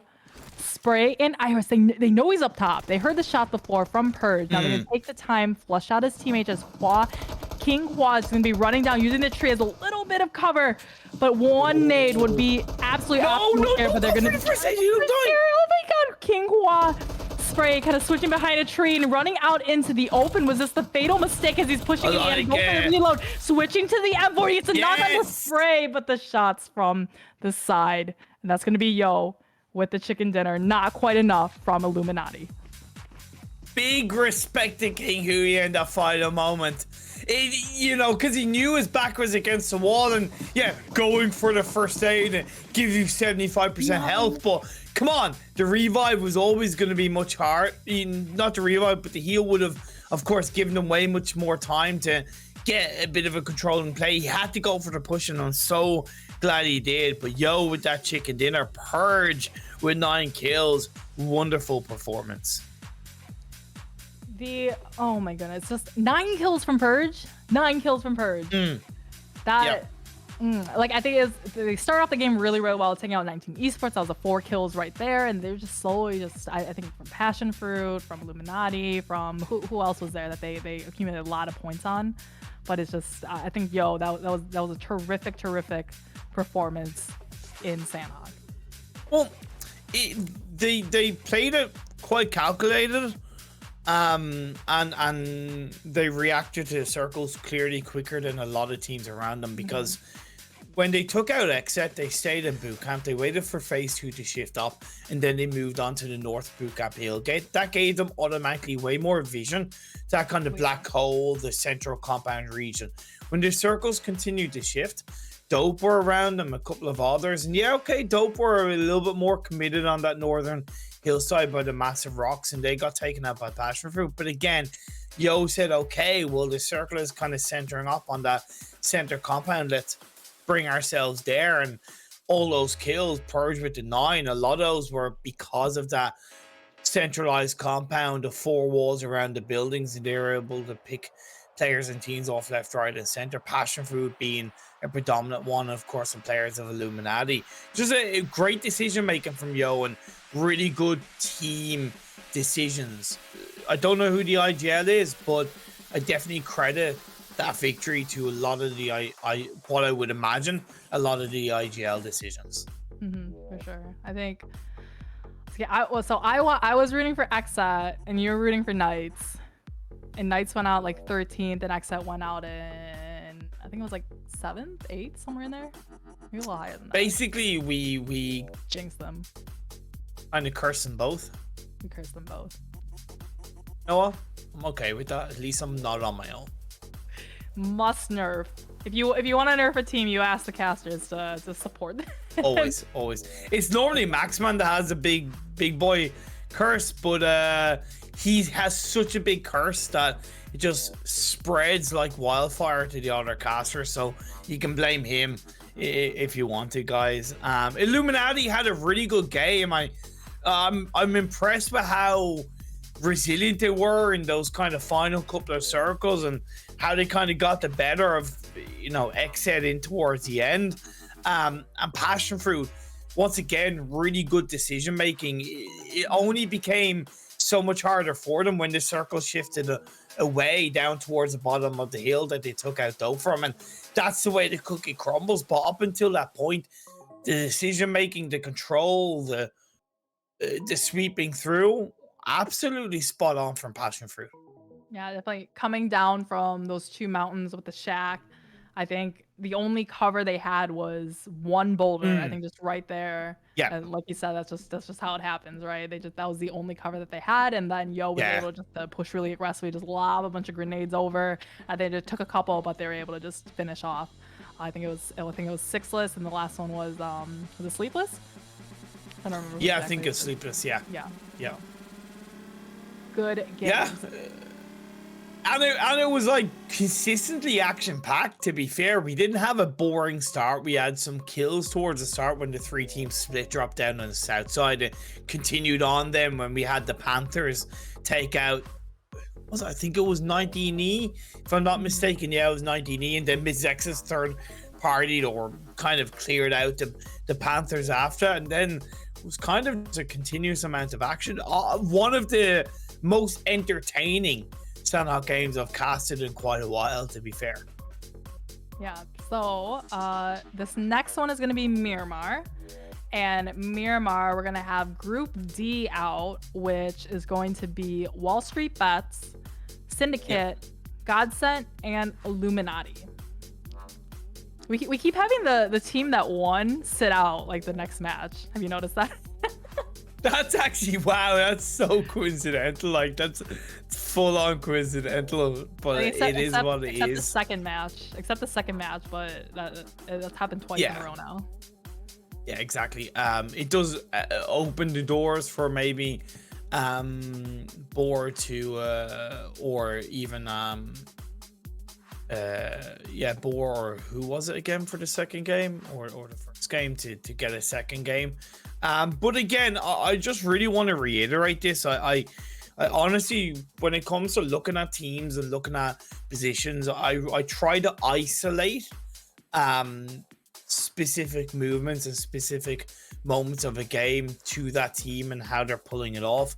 I honestly have to say the NA skill level has increased, and when it comes to that team that represents in PMGC, I'm gonna go out on an early limb and say they could really, really challenge the global teams. I say that like full on. I'm super impressed with some isolated movements with, and because again the caveat is these are just scrims, teams probably aren't massively tryharding, but I'm noticing so many elements of delight in how the teams are playing, and yeah, a big respect to all these teams. Yeah, super excited. We have, so PMPL is starting for North America October 5th. And like in Yeah. previous seasons, it's always, I think it's 3 weeks of like Tuesday, Wednesday, like regular league play. And then the top 16 out of 20 go into the super weekends of that week. And I think the final is, I want to say it's the Thursday to Sunday of like October. I want to say like 20. I don't remember the exact date, but it's that weekend, October. Yeah. Let me look it up. Yeah, I think so. Or maybe it's it's the next one. It's October. The finals is like October 28th or 31st. Yeah. I want to say. Have to look up the schedule again.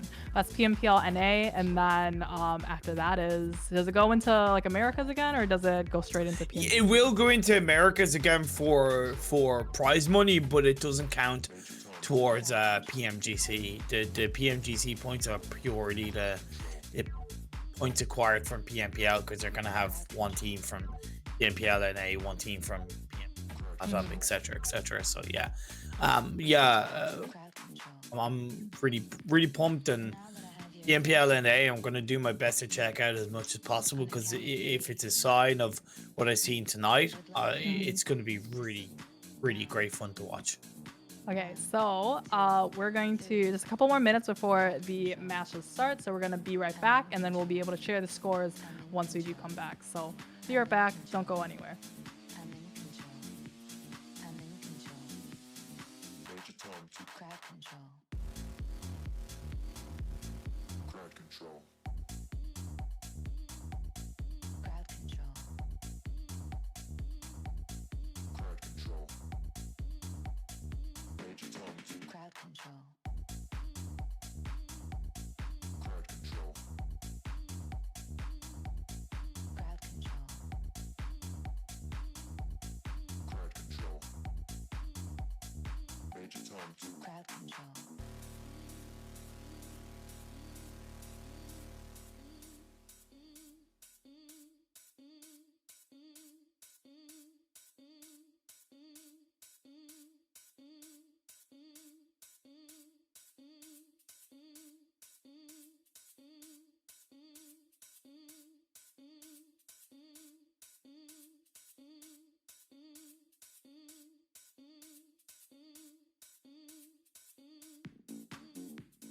Now that I have your attention,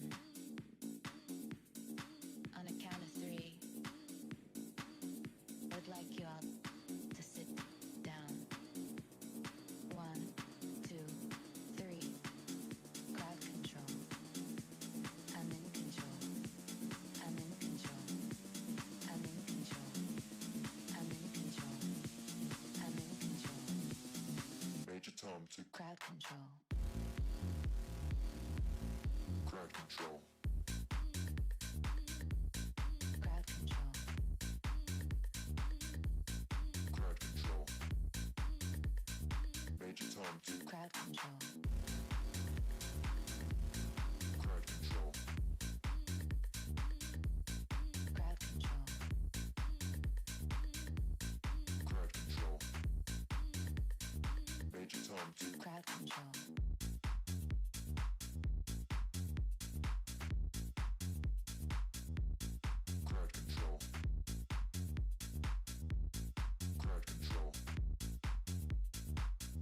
Crowd control.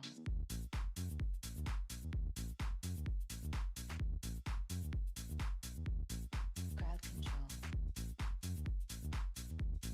Crowd control. Major time to Crowd control. crowd control. Crowd control. Crowd control. Major time to Crowd control. crowd control. Crowd control. Crowd control. Major time to Crowd control.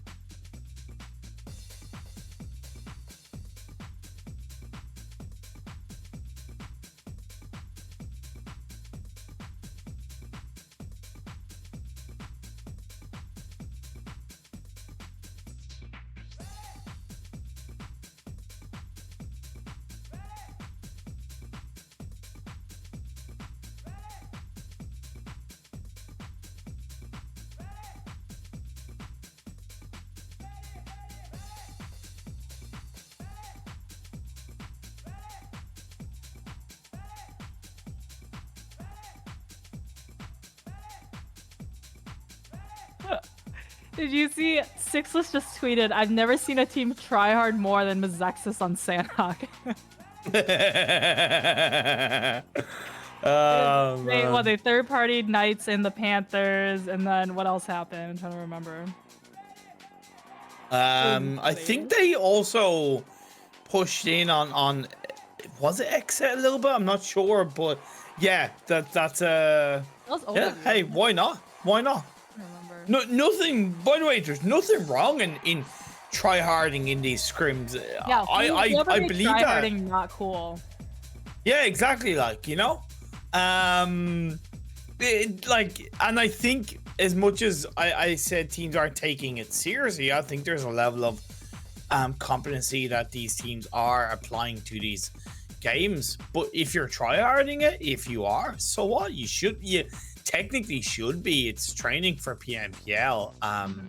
Outside of you know, of course you don't want to play your full PMPL game, right? And I'd imagine that these teams aren't, but nothing wrong of playing for a little bit the mindset of PMPL, because when it comes to that moment, one of the biggest things that we'll see difference between a team in first and a team in 8th or 9th will be the mentality, right? The dealing with the stress, the dealing with the weight of what's in front of them.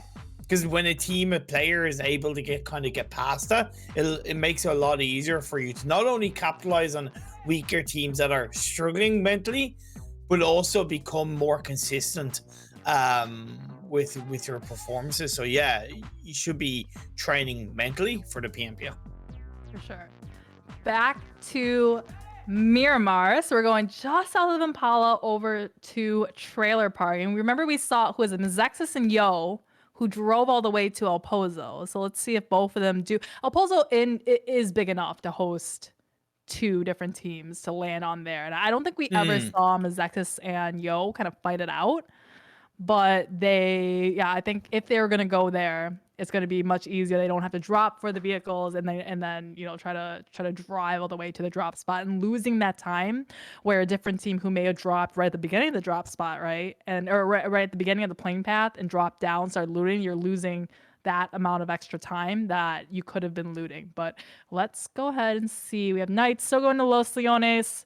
I'm trying to see if there's any sort of differences going on here. Remember, we had Exet go all the way up to Campo Militar. This time around, I think a little bit too far, and they're going to go back to their roots in Monte Nuevo.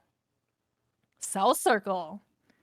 Ooh, I do love myself a South Circle. Right now, it's Los Leones in the center, where you kind of have a few of the Panthers, you have Dope, and you have Knights, so it's already a little bit congested, so to speak. B-Town have the north of Chumacera. Ghosts have Picado. An early rotation once again from Ghost could be really beneficial to hold off the likes of Pro Air and even BTAM around them. Never mind the teams that come in from the northeast. Hmm. Looking at Ogilvy, they can sweep through that western roadside mainland, come in through Valdemar. It might take a little bit of time, but if they start to drive early from their loot spot of ruins and down the south, which they kind of should because there's only going to be a limited amount of loot, they can loot as they drive and get a bit of a better phase one circle position. Yo, we have the. I was joking with Purge because he was one of the last. He was the 62nd player to get in the room, and I was like, Purge making us wait for the best to start this room because he was one of the last ones to join on in. But yeah, Purge spending big money on Glacier M4. Looks like Yo up it. So we did have Yo and Mizexus both land in El Pozo once again, and they know who their neighbors are. Because they land here every single time. They watch back the map stream, they watch back the VOD, and they're able to kind of just take notes for this. Oh my god, I'm scared here. Illusion on the Panthers quickly see he heard the footsteps. Did you see that? Immediately stopped when he heard Alucard. I think Alucard heard it as well because both of them all of a sudden shifted their movements and just stopped kind of moving around as freely as possible. So Illusions, I think, just waiting here, and he's telling the rest of the team, I'm gonna need a little backup. I'm gonna need some help for you to overwatch me to potentially get out of here. But Alucard running out into the Illusions had the perfect opportunity here, and that was such a close 1v1. Alucard, I think, just barely by the skin of his teeth, able to win it and not get knocked himself. Yeah, at the end of the day, like, Illusion knew he was screwed. He's really far away from the rest of his team. There's no way any of them was gonna be able to, like, pick him up, so to speak. And yeah, it was overall a free kill for Knights. They'll take it. Yeah. They'll roll with it. Dope will have heard those shots, though. So that's good information for Dope, and it's something that they'll be able to react to. Right now, they are a little bit deeper inside the Los Leones terrain. It's going to be difficult. I would recommend that they move to kind of the western crate / high ground of Los Leones. It's outside of the city. It's on the edge. It will give them much better rotational potential in phase 2 if it's a bit of a hard shift. And again, they'll be able to possibly punish a couple of teams going a little bit closer to the deeper part of the circle. And what did I say about Ghost? Capitalizing off an early rotation. It's exactly what they've done. Barely. Phase 1 blue zone starting to close in, and they've already moved away from Picado in close to Los Leones. Like, honestly, it puts such a smile on my face when I see teams doing that, recognizing that, and playing off that. That's what I talk about when I mention about these NA teams being, PMGC ready already, so to speak. Seeing, talking about how some of these teams can really make a big mark on the global stage with that kind of reactionary time. It's really good. It means so much more. Something that Beowulf told me a long time ago was that when you get to kind of like those international stage of these teams, they may not have played against each other all that much. You tend to see the teams that land in very the teams that land in Pachinki, the teams that land into like Hacienda, all those kind of very central spots, they tend to qualify for the like the more of a chance so than kind of the ones who are always consistently dropping all over the place or just kind of randomly kind of all over the place sort of thing. So I think there's something to be said there, and that's when you see these kind of like so it's really exciting, right? When you go to like an international event, you're like, ooh, these two like the top #1 teams from the region are fighting against each other, dropping in the same spot. Era, Era, they had a hard, really rough stop in the first Miramar game, but it looks like they're gonna turn lemons into lemonade. They had 19 esports rotate through them, and they kill Acer right off the bat. Pro Era now 1 kill found so far, and pushing on to the rest of 19 esports. Well, wasn't initially a big fan of Pro Era's rotational path, but they clearly racked a bit better to 19E. 19E traveled further, so I would argue 19E had a little bit of a worse rotational path, or at least didn't stop closer to try and grab a bit of information. If Alush can move away, it's only 1 player lost, which is okay. And is acceptable on a rotation in Miramar, especially because it can often be difficult on those harsh trains.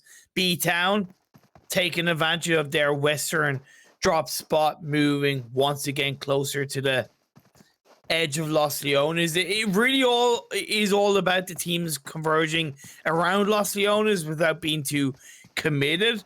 Right now, the Panthers are the only team, even though they lost a player, that's really using the high ground of the eastern side of Los Leones. I expect Lazarus to do something similar.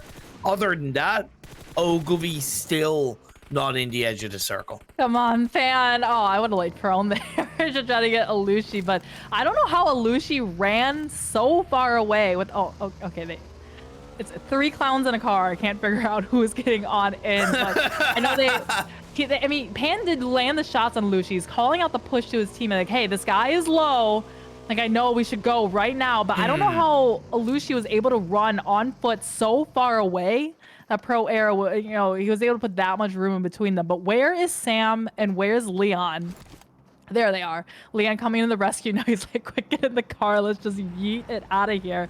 Get in the buggy and let's go. Yeah. So now it looks like maybe able to put a little bit quicker of a distance between them. But we did see one knock from B-Town onto Beowulf. He's able to get revived on up. It's HH24 just narrowly coming out to the other side of this little bit of a ridge to hide from the rest of B-Town. But I think at this point it's still 4 versus 4.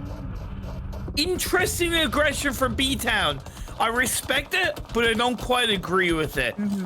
Grave is on his own. He's probably going to get targeted by the 3/4 players of Ghost Gaming. HH24 moving off the hillside is a big bad idea because now he has far less information on the Drake Assault and he gets knocked down. Beautiful by Jat. Absolutely wonderful indeed. But he's going to get a return knock. Bit off more than he could chew. Spec was also knocked down. Drake in from behind. Beowulf responding accordingly. The confirmation not quite played out while Drake looks for the healing. And that's a beautiful play. Up the stairs, out the window. Jump shot comes on board. Beowulf on top.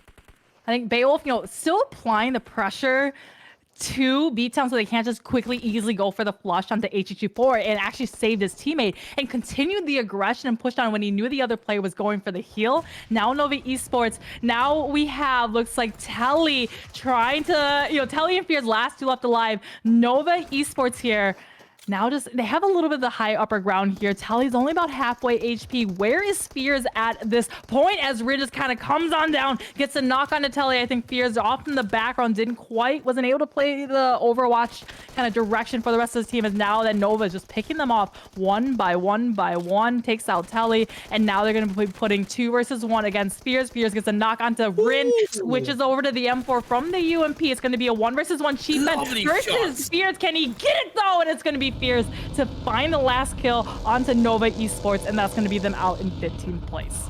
Great composure by Fears, not overextending, pre-firing wonderfully, excellently played. B-Town did get eliminated at the hands of Ghost, by the way.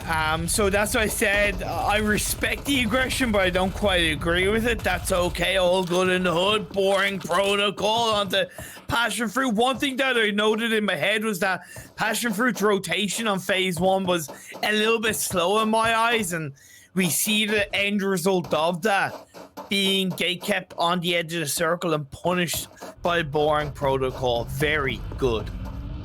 I wanted to see Boring Protocol. They won the first game today. Super great. Nova Esport. Oh, actually, I just caught up. I was like, wait, didn't we just see this? But Nova Esport, did go out just now. Xset, kind of quiet game for them so far. Knights, I think also, they got the 1 kill right at the beginning, but it looks like they're going to be at the top. Oh, you love to see this, like kind of flat top red rock. And Chico just, you know, 3rd-person perspective peeking over onto Xset. Praying that Xset will just overextend a little bit, maybe pay a little bit more attention to Xenox, not know about the off angle that Chico has, and might be able to get a knock or 2 on this other side of the hill. Right now, it's kind of like the lull in the action as we're waiting for the circle. It is closing on now, kind of centered right over La Benita on the north side of Los Leones. Chico still just, I think, just biding his time and waiting for them to expose themselves. Yeah, third it's party. going to be important for this one. Oh, indeed, a third party for Dope. Feels sad, man. X set. J7 all on his lonesome. He gets taken down to the ground, pounded on board, and that leaves X set with 2 players up. The revive is being played, I believe, from Kill Switch. And it is played out, but you can see Knights are swinging around. They're still hungry for more. They're hungry for more kills, more blood to hold on to the top standings of the kill leaderboard. Oh my god. Oh, Polo just trying to drive away in the buggy, gets shot in the back from Nice. I think just was not a great position having Dope on one side. And then, is this the fourth party now? Is this Lazarus coming up from the bottom of the hill shooting at Dope, who was shooting at Exit, who was shooting at Knights? So I think Casper trying to get a revive up on his teammate. Callow going out though, and Lazarus, yep, only 2-man strong after losing their teammates to Nova Esports before. Oh man, I absolutely love it. It's like third party after third party after third party. Fears, I gotta give him absolute props. Like 4 kills already. He's been a solo monster in this Miramar game. You absolutely love to see it. But with the circle shifting away, none of these teams are inside the circle. Knights should take this opportunity with Dope being held down a little bit more by Fears to just move away at least to get into the edge of the circle in which they can keep an eye on Dope as well as Lazarus, but still get more information on the teams deeper in the circle. Yeah, Knight still up on top. King of the Hill, 4-man, still strong, 4 kills so far. And surprisingly, Coops does not have a single one of those kills. So you know he's going to be itching, right? You know he's going to be a little bit more aggressive the rest of this game. He's like, oh, I can't let me go. 0 kills. Starlight blowing up Tensa in a vehicle. I think that is it for Tensa. Ghost now sitting with only 3 players up as Beowulf also gets knocked to 1 from Mazex's 24k. Did Coops just get it? Coops. No. Can I have an F in the chat for Coops and his ability to drive? Yeah. Yeah. Take care then. Bye bye now. Coops. Yep.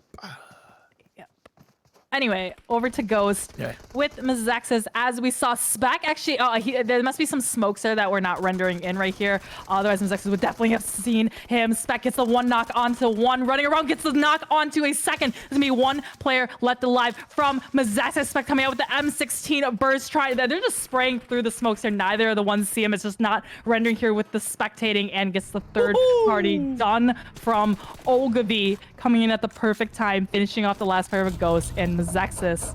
This was kind of their prayer right here, right? They're like, not Spec right next to us, and knocking 2 of our players. So 1 player up now. Yeah. Who's trying to revive before Ogilvy pushes. Not fully seeing the exact pathing of Ghost's rotation from the previous circle. I would argue maybe they went a little bit too deep, and again, teams coming in from behind put a bit too much pressure. Teams in front made it a lot harder for them. Mazexis, though, they are definitely getting punished heavily. Molotovs burning them to a crisp. The revive might be pulled out, but look at the aggression from Ogilvy. You absolutely love to see it, and I see why you highlighted them as a team, to be fair, Monica, because they're pulling out some pretty solid moves. Oh, the last one left alive, just kind of strafing through the doorways, but gets shot. But the off angles today didn't, was just totally focused on the 2 immediate dangers right through the doorway, and didn't think the long distance on the other side of the warehouse might possibly have some shots. But Ogilvy to finish off Mazexis. Now the circle up in the northeast side. Passion Fruit has, I don't think I've heard anything from Passion Fruit all game so far. Just kind of rotated very far out of the circle, slowly coming on in. We got Dope, Nesquick. It looks like after losing Kahlo a little bit too early, now making their way in. But the hard shift up in the northeast side, we only have about, I think a little less than half the teams in the circle now, and everyone else looking to rotate counterclockwise or clockwise into this next space. This is a really big pain in the ass circle. Yeah, there's a couple more dips, but it's a way flatter circle than if it had shifted down south, right? You have barely the edge of Lebedita in play, which could be beneficial for Knights. How they gain control of the eastern edge of the circle is very important. But the team that has the biggest advantage is probably the hit list. The hit list. The hit list. They always tend to do pretty well on Miramar. They just land that kind of really spread out split over like power grid between Picado and San Martin, and then up into kind of the northwestern part of it. There was smoke coming out, just covering Nesquik just a little bit. They're all kind of hugging the crater walls of La Benita. We're gonna have a lot of teams right on top of each other as Pro Era sees, Dope. They kind of rotated very. Dope, what are you doing? But yeah, there's only 2 left alive from Dope, I believe. Yeah, kind of panic senseless decisions from Dope. Desperate times, desperate measures, and you hate to see it. Ogilvy in front of him, you have Pro Era behind him, so to speak. Yeah, it's not going to be easy, and Casper is able to get away, but he's still not in the circle on the northern side. Passion Fruit are in a great position. Boar are in a good position as well, but this fight between Knights and Yo, very important. Okay, for them, it looks like not all of them in the same building, but again, these buildings, they just, especially these 2 buildings, you can't really have a building between building fight because none of the windows are facing each other. Now we have Alucard, Molotov to the left. He knows he can't go that way. Where is the rest of this team? But I think what's slowing down their push is that Xenox is still getting revived behind this building. They have to be so very careful because you can see in the minimap they're getting shot from across the way from the Panthers. So they have to be very wary of that kind of northeastern angle, and they can't expose themselves too much on that side. So Knights, Xenox all back up.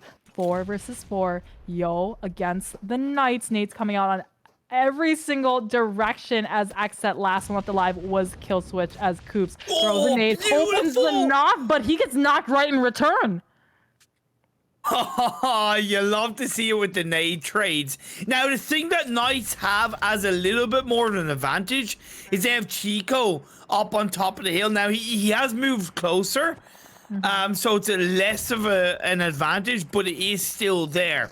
Quick revive, Chico joins up. It's going to be 4v4 as Xenox opens up onto Jay, onto Yoris. Xenox is an absolute animal. Absolute animal indeed. Now they're pushing up. They just, they're doing this right. They push one building. They know they're split up. They flush out the 2 that are in there. Now it's going to be only Purge and only Spray. And I mean, it's going to be a 2 versus 2 effectively, but Xenox raining down the shots from above. He's not going to let them go, and he turns the corner and gets a knock onto one more left alive. It's going to be Purge running around. It's just like running in a haunted house. You don't know where the ghost, and in this case, it's going to be the Knights are going to come up.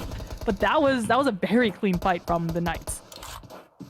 Sorry, but that was a very clean fight from Xenox. That was a 4-man kill as far as I know. Anyway, of course, yeah, teamwork did play a big part, but Xenox, like Zute, while we were casting PMCL EU Wildcard, was talking about Xenox and highlighted, and I watched a couple of videos on why he believes Xenox is one of the best players in the world with how he moves, with how he plays, and how he just strafes and is able to peek and quick fire super quickly. And it shows, but 19E, you can't quick and pre-fire that one. To be fair, 19E from behind, Leon is the one to get a double knock, but he's taken a bit of damage himself. The blue zone is hurting. We has to stretch closer. So the rest of 19E, they need to push and be more aggressive.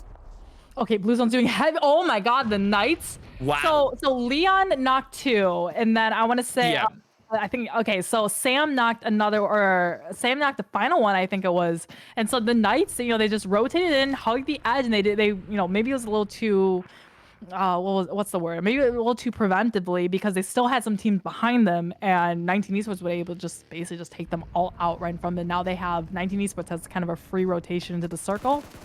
Maybe watch a little bit from Pro Era and Boring Protocol. Lolo coming down the hill. Didn't know that Valak, actually they're friends, Valak was the one to get the knock onto Lolo. But 19 Esports, I think 2 of them, Alushi and Sam, just barely able to make it into this circle. And Boring Protocol playing this game absolutely wonderfully. 7 kills so far. They picked up 2 of the passion fruit players. That allowed them to control a little bit more of the north. They've rotated a bit quicker than a lot of teams. Yes, a little bit of luck with the circle shifts, but this hasn't been easy for all of them. But look at Valak playing around, being proactive, holding on to one angle, Fate on the other side. This is fantastic from Boring Protocol. It's exactly how you play a split push either side. You can't argue for better. Wow. Just like that. Like, so clean. So goddamn fucking clean.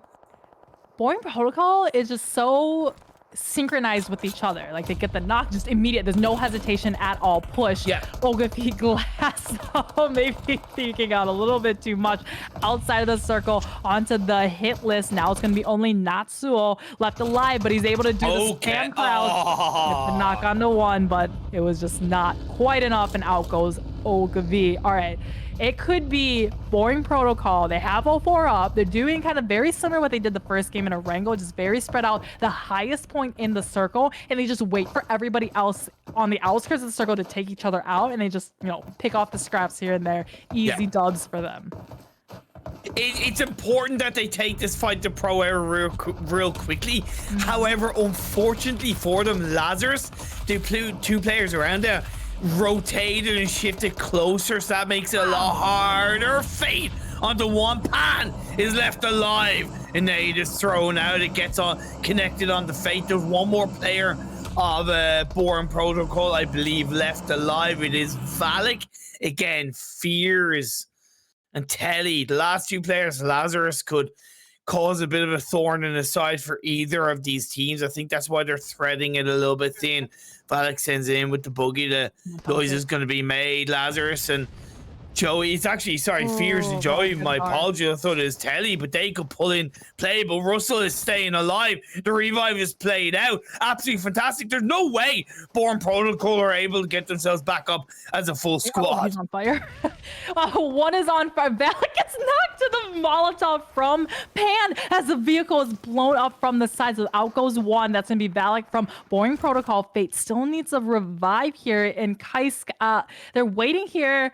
I think, okay, so now it's up for, okay, Lazarus, they're on the move. Fears and Joey Sosa. He was trying to, you know, crawl on backwards to his team. I think Pan is just barely straddling the edge of the circle. Okay, next time I play Miramar, I'm just going to shoot all the bushes because it looks like that's just the perfect spot where everyone loves to hide. Babambilla, but he's sending a little bit too far, throws the nade out though, and I think it just does a tad bit of damage onto Boring Protocol, but almost got knocked himself. But we have 4 players left. The hitless, Lazarus, Team Boring Protocol, and Pro Era. And Lazarus as a duo being able to stay alive single-handedly at the hands of Fears, but Boring Protocol have definitely carved their way into this game wonderfully. They've got 10 kills. It speaks for itself. The hit list, it can do something. You see the spread from the hit list? They've one in one angle and the other 2 more on the southwest side. It's a great play, but Trickstar has to kind of, if he can be a little bit more aggressive, but I can understand why he's a little bit more fearful of edging in a compromising position. Okay, circle's coming in now. I think. Oh, did you see the Pan getting thrown by Pan? Yeah. It just missed Faye. But I think Boring Protocol, they just need to remember, they cannot forget that Pan is behind them. They can't turn all their attention onto the hit list and onto Lazarus behind them. Because Pan, he's crawling on in. He's going to have the little ledge above them. Fate is going to be narrowly knocked out here. But look at Pan. You cannot forget about Pan as Babambilla pushes up UMP, knocks Fate. Now, how the dominoes are now falling very, very quickly for Boring Protocol. Kaisk and Russell, okay, they're rotating a little bit further around. I think he just come on, shoot underneath the tire, but Pro Era Pan not able to live any longer, and out in 4th position he goes. The hit list, Lazarus, and Team Boring Protocol. Oh, so close. Gotta give him credit for that. But that's what I mentioned about the hit list, keeping Trickstar on that kind of north western edge of the circle. It really allowed him to shut down the players of Lazarus as they edge closer. Joey gets taken down. They are out of here. And it comes down to these two teams. The hit list against Boring Protocol 2v3 in favor of the hit list.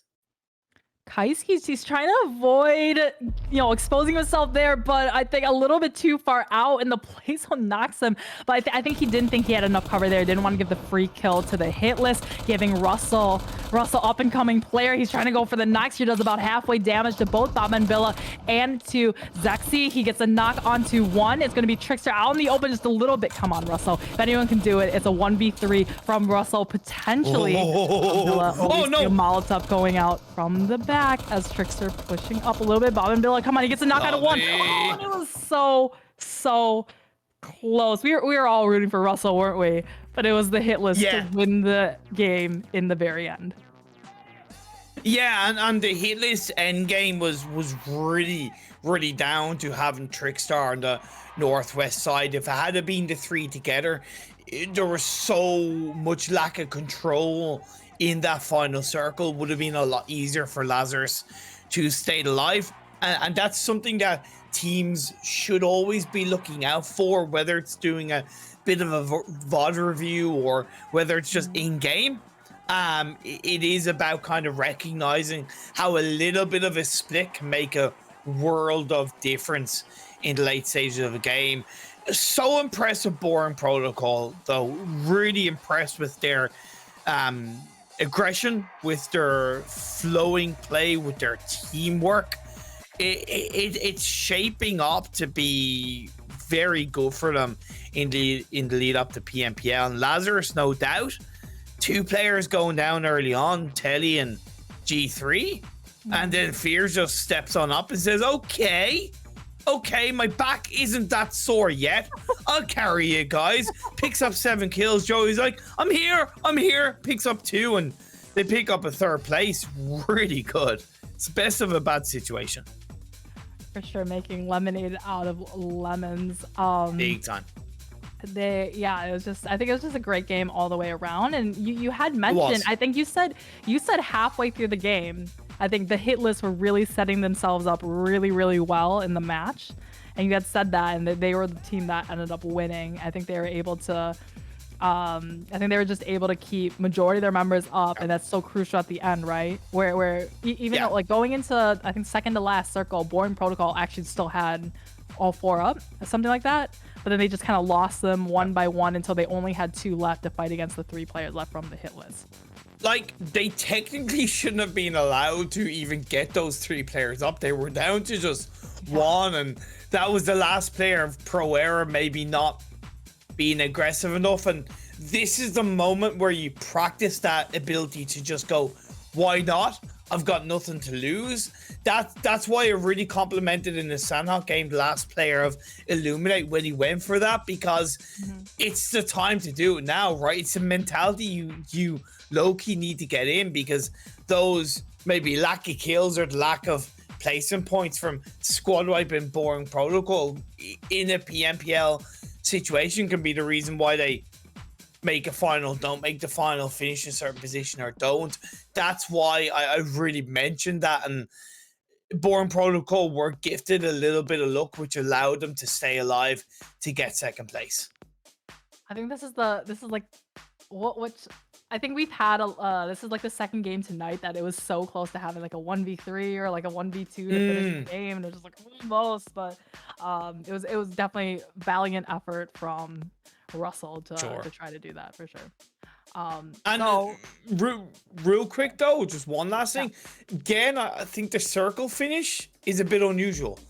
Really loving the difference in the circle shifts of the game so far. Yeah, whatever PUBG Mobile did to change their zone algorithm, it's putting us all on our toes to end in new spaces that we're not really expecting. But all right, we're gonna have a quick short break, and then we'll be right back once the players all get in the room. So we'll be right back.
papacito, ese cuerpo, qué delicioso.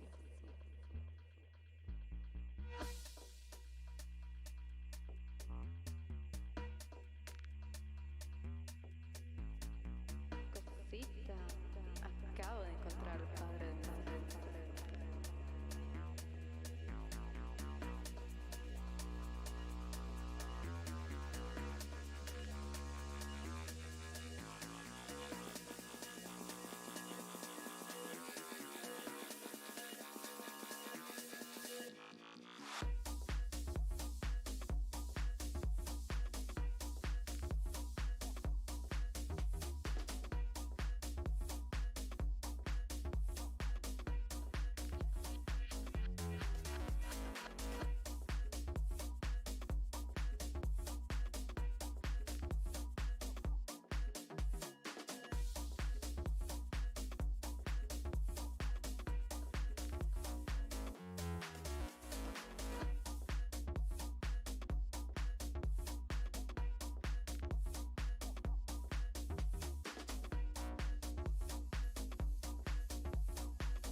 We're back. Let's go. Hold on. You okay there, Monica? Yep. You all There's right? like there's a Yeah. random in the room. There's a scraggler in the room. That's fair. That's fair. That's fair. Straggler in the room. Scraggler. Yes. Scra- We're all good now. Scraggler. I think it's a straggler. I think it's Scraggler. scraggler. Anyway, Scraggler. we have results from the last game. If they can be shown up to see what points were secured by these teams. Actually, sorry, not for the last game. Jeez, it would be weird if it was for the last game, but for the 4 games so far. And Boring Protocol lying on the top spot, 56 points, 28 and 28. That's like the perfect balance of kill points and placement points. Like all things should be. You love to see it. And I would argue a little bit better from Yo, more kill points and placement points. I'm a big fan of that. And even with Lazarus and Ghost to the top 5. Jesus, top 6. Jesus, the top 6 have either equal or more kill points and placement points. So it shows how important being aggressive, concise, and consistent with your movement as a team can be really beneficial in these games. Yeah, and Boring Protocol, I mean, they're not done yet. They're still playing this last match, 5th match that, you know, they did win the first Erangel of today. So maybe the saga continues that they might win this next one. Sure. But 56 points, they're not done yet. That's surely going to increase. The teams that are out this match, the ones that are, you know, donezo for tonight, that's going to be Upset, the Panthers, the Hit List, and Yo. So Yo, I don't know if they can hold on to that 2nd place though, because you have Lazarus only 6 points. Lazarus and Ghost Gaming only 6 points behind them. I wish we had an overall leaderboard to show as well, because it is very, very close between the top 2 teams. So close that it's the same amount of points. Ghost Gaming and Lazarus both on 251 points. What's keeping Ghost ahead is that extra chicken dinner they secured through the game so far. Knights are still close behind on 233. Then Wall Street Bets, they dropped quite a bit to 197. Yeah, we'll be able to show overall, like last week and this week, starting tomorrow. I just need to get that scene set up. Yeah. But right now, the top 3 right now are Ghost Gaming, 251 points with 3 chicken dinners. Lazarus in 2nd place, also 251 points. But because Ghost had a little bit more points than them, they're going to be jumped up ahead. Yeah. And Knights in 3rd place with 233 points. But regardless, jumping into the last game of today, Erangel, match number 5. We have this is quite the southern playing path, wouldn't you say, Imperium? Yeah, it's a bit of a pain in the poo-poo hole for these teams. Especially the ones that like to shift up north, because there's absolutely no forgiveness around that. Comparative to what will be the phase 1 circle, it's important that some teams are aware of that, because if we see a super north phase 1, it's automatically going to be higher traffic down on the southern edge of the circle. Knights making their way to the military base. Boring Protocol dropping down on Primorsk, going to loot there. Luckily, nobody's in front of them. Split drop by Ogilvy and Quarry, very popular drop area to go as a split drop, and of course Ghost and Pachinki as per normal. Ooh, we got okay. So where did the first circle? The first circle ended. Oh, school apartments, like right around school areas where the first circle ended. Yeah. Or what am I saying? First game ended. First game ended. This one is going to be setting up once again to like an Eastern circle. 19 Esports is like, can we please have like a Western circle at some point during this week? I see Passion Fruit and it looks like Nova, and who's that under them? Is that I'm trying to figure out who exactly that is. You know, we used to have like the numbers and we could see the players, and now it's just I know. It's a pain. Yeah, it's Lazarus, I want to say. Yeah, looks like they. I mean, this is something that Godsent has kind of struggled with a couple times. I've seen it where they kind of split loot like that, and they first go for the vehicles, and sometimes if they don't go for the vehicle or they don't get to the vehicle quick enough, then they're caught, you know, shot at in the back by some other team, and it looks like Lazarus and Passion Fruit, they're actually driving right kind of parallel to each other, so we might see an early engagement here. But besides from that, it looks like everyone else is pretty well split up right now. Yeah, pretty well split up. It's funny because it is a bit of a similar phase on circle as you saw in game one. It's good for Mizexus because they're dropping on that far eastern side outside of the Pavka. It's good for Godsent as well once again. I'm looking at any team that's going to try to rotate towards the end of phase one in the mansion / south of Yasnaya region, because again, that plane path being on the south means that there's a much higher chance that the northern third of the circle is way less occupied. Yeah. Passion Fruit, Juancho big spender. He is looks like okay, so he's gonna be very close to kind of Nova likes to kind of loot up in the farm area, and they take up right in this hillside. But Knights, this is a very, very early rotation for them. The Knights, they dropped. I think they probably got the vehicles, maybe looted a shack or two, and then saw the circle pop to the east, and then they quickly rotated around. They didn't want to be, you know, caught off rotation, trying to rotate through a ton of teams. So while all the other teams are still looting at this point, I don't think anyone else besides Passion Fruit, Lazarus, or Knights have really been moving around that much. Knights gonna go straight to rotate. Are they rotating to Yasnaya? I think Knights went from one side of the circle to the other. So I think they know that nobody goes to Yasnaya. They know that they're gonna have just a straight rotate, avoid all the compounds, potentially getting shot at, and just go back and basically having a secondary loot. While Passion Fruit is gonna rotate even further up north, up to the Stauber area.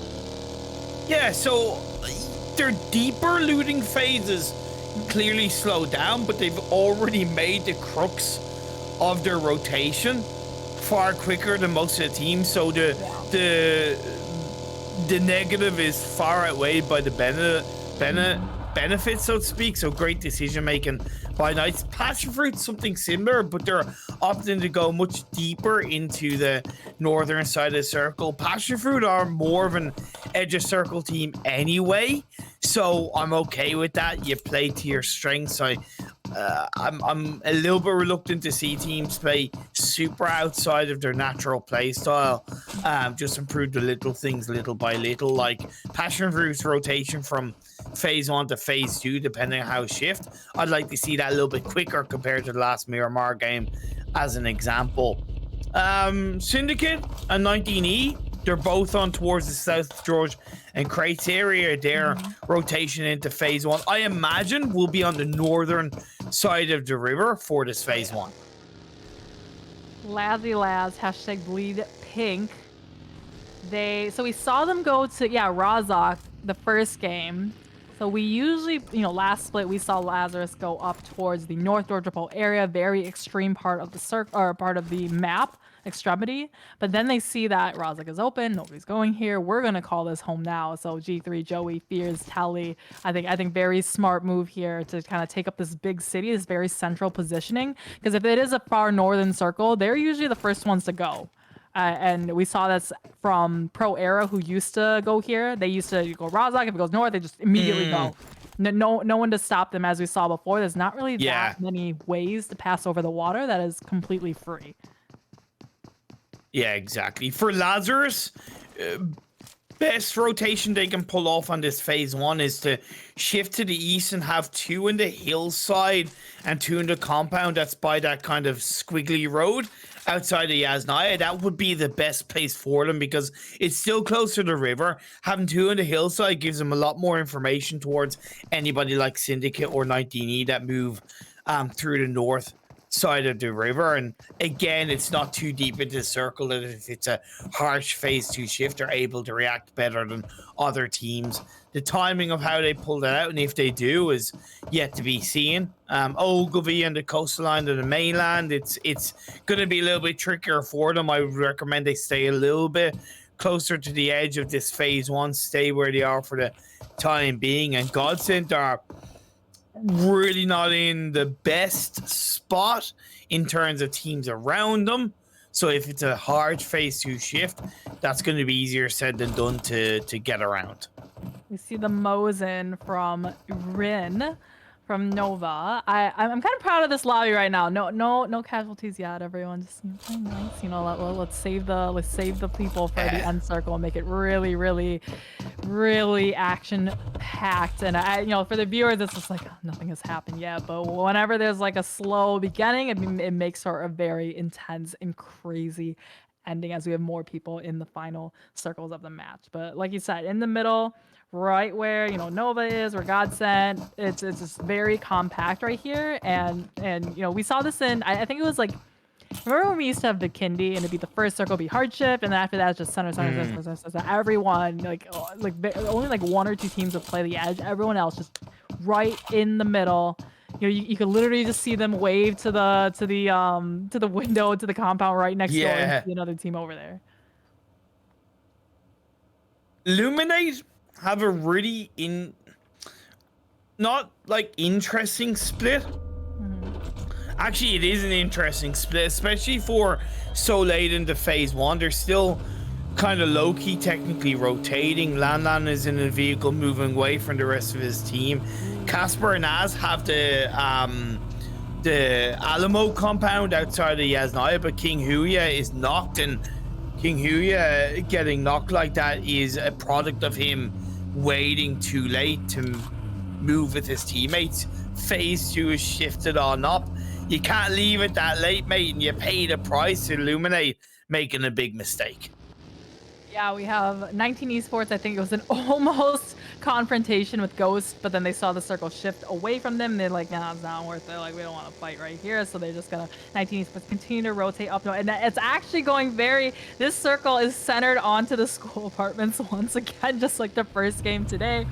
But yeah, 19 Esports, I think they're going to stop right where, so Ghost Gaming, remember, they had this spot in the first game. So I think they beat Ghost to it. I think Ghost, they wouldn't just kind of full send onto the other, kind of scout it out a little bit, but they do have a pretty nice split over here, but they are kind of right neighbor to, looks like Spec gets a knock onto Ogilvy as they were coming up their way, and Knights down below, I think they were having the knock or the casualties onto Illuminati before. Oh, actually the kill was stolen by Nova. That Ghost onto Ogilvy. Yeah, Ogilvy kind of going a little bit too... Remember what I said about recommending that they stay a little bit more on the edge of the circle? It's kind of the reason why. And yes, it's a little bit easier for me to say that because I have the perspective of knowing where everybody else. But guess what? Guess what, Monica? The plane path was down south. Common sense tells you there's going to be more traffic, more teams, as you hit a more central / still on the southern edge of the southern part of the circle. That's why I say it, not because I know that it's better, just because it's common sense at this stage. She been literally spinning wheels with the back wheel blown up. But this is what Nova does well, right? Like they might put just for a brief couple of seconds, they put the priority on stealing a bunch of kills, right? They stole the kill from Ghost on the Ogilvy, wiped out two of the other ones, and the entire team was gone with HH24 taking out one of the members too. And now they're putting their priorities on getting into the circle. Syndicate, they lost Salty to, I want to say it was from Lazarus before, crashing up. Remember Salty? Yeah. Syndicate came from North George Crates, and they rotated up north and came down into Razak, into the laps of Lazarus. Yeah, and Lazarus just kind of, just staying around Razak for too long. I kind of get it, but I recommended a spot for a reason. I'm not saying I'm always right, but now as teams have shifted around you, you're getting double teams, so to speak, and you're split up, and that's a product of really not putting yourself in a better position on phase 1 when you could, when there's nobody around you. Yeah, there is a fight between Passion Fruit and Dope on the northeastern side of the circle. It looks like some fights kind of exchanging back and forth, and we might have Mazexis coming into third party one more time, if we can switch onto it. But yeah, this fight's still happening between Syndicate and Team Boring Protocol. But yeah, the circle is shifting in soon. I think Mazexis, though, they did back up off of it, though, so we're not going to have third-party Mazexis. But looks like Passion Fruit and Dope now getting into it. So actually Dope was, yeah, so Dope was the one who lost, I think, 2 before. Sleepless is on fire. These fires just becoming quite HD quality now. But looks like Passion for this still. Why are they still split up like this though? We have 2 that pushed up into Dope, but then we still have 2 kind of in. Now they're getting in the cars and now they're joining the party. Well, normally if you're going for having one and having a player in the back line, you only want 1 and not 2. So yeah, I did find that initially weird, but the reaction is there. Juancho finds Nesquik, and that is well played. Callow gets taken down. Passion Fruit get the squad. Could have been pulled off quicker, but again, job done. Happy days. The circle shifts away. They'll be able to rotate on the north side of the river if they want to, but they're in line to move into the circle in a pretty decent position. But that phase shift, again, why do you think I recommended that hillside that Wall Street Bets holds on to? It gives us so much more control. Godsend have moved into the compound down below. I would like maybe a little bit more of a 2-2 from Wall Street Bets. I guarantee you there would have been a little bit of a higher chance that they probably could have secured a bit of a squad right. Now they're forced to send Stevo to the compound down below, which isn't as strong, and Godsend have found a solid position. So good, really good idea, decent execution, just slightly missed it. So Sixless now on Passion Fruit gets 2 knocks onto B-Town. I will point out before Juancho, who just got knocked from Peaceful, Juancho had 4 of the kills onto Dope. So he had a 4-piece onto Dope before. But yeah, Passion Fruit looks like now turning into the prey of B-Town, Sleepless, and Sixless, last 2 left alive. And again, these out of blue zone fight. You know a tweet is coming out from Sixless in a second, but he quickly needs to get a first save before he tries to go for the revive. Onto Juancho, getting back on up a beat. Both of them, it's just 3rd phase. I guess they can, afford to be out of the zone just a little bit. But this is definitely lose-lose situation for both teams. As Sleepless does get the off angle on Peaceful. He's like, never again, I'm teaching you a lesson. Stop picking these fights outside of the circle. Yeah, hey, look, good by Sleepless. Use that off angle to his advantage. It's not over just yet, though. And if I was Passion Fruit, possibly look to disengage. It doesn't seem like that's the case, and they've missed their opportunity, though, as Jat and Grave separate. Grave gets knocked. Jat is on his own, and Passion Fruit should be able to pick up kill number 8 with this squad wipe on the B-Town. The bad manner is just running him over to try to take him out. I think he knows that there's one more somewhere in this direction. It's a Jat. Yeah, they're just kind of all driving around trying to find him. Oh, it may have just seen it. Yeah, he just sees it. Oh no! Oh, he's able to finish it, but oh no. Yep. Watch how quickly get the first hit and get your teammates back up. But yeah, that was just, I don't know. The fight outside the blue zone is just, I think, just a complete waste of time for the teams to take a fight. But sometimes if you're the secondary team to show up there, you're stuck. You have to take the fight. Oh my god, I know it's been in a different way, but the next circle is shifted down south. Monica, it's school and apartments in play once again. Let's go, baby. Let's go. Absolutely love to see it. Again, because it's been in a different way, where we've had a little bit more north and a little bit more south. It's a lovely knock, by the way, from Cora onto Drago. Yeah, it's gonna see less teams commit to those apartments, but Ghost has gone straight to school. Yeah, is it September already? Because the circle's taking us back to school, guys. Sorry, I said that before. I like that. I'm sarcastically saying it. No, it's a classic. It's a classic. I like it. But we see Godsend is pushing up onto Wall Street Bets. So yeah, they definitely need to clear out. They do. Wall Street Bets if they want to get in. I think Illuminati, they're taking this as their chance to like, I'm just gonna get out of here, especially with only one left alive. It's gonna be Casper.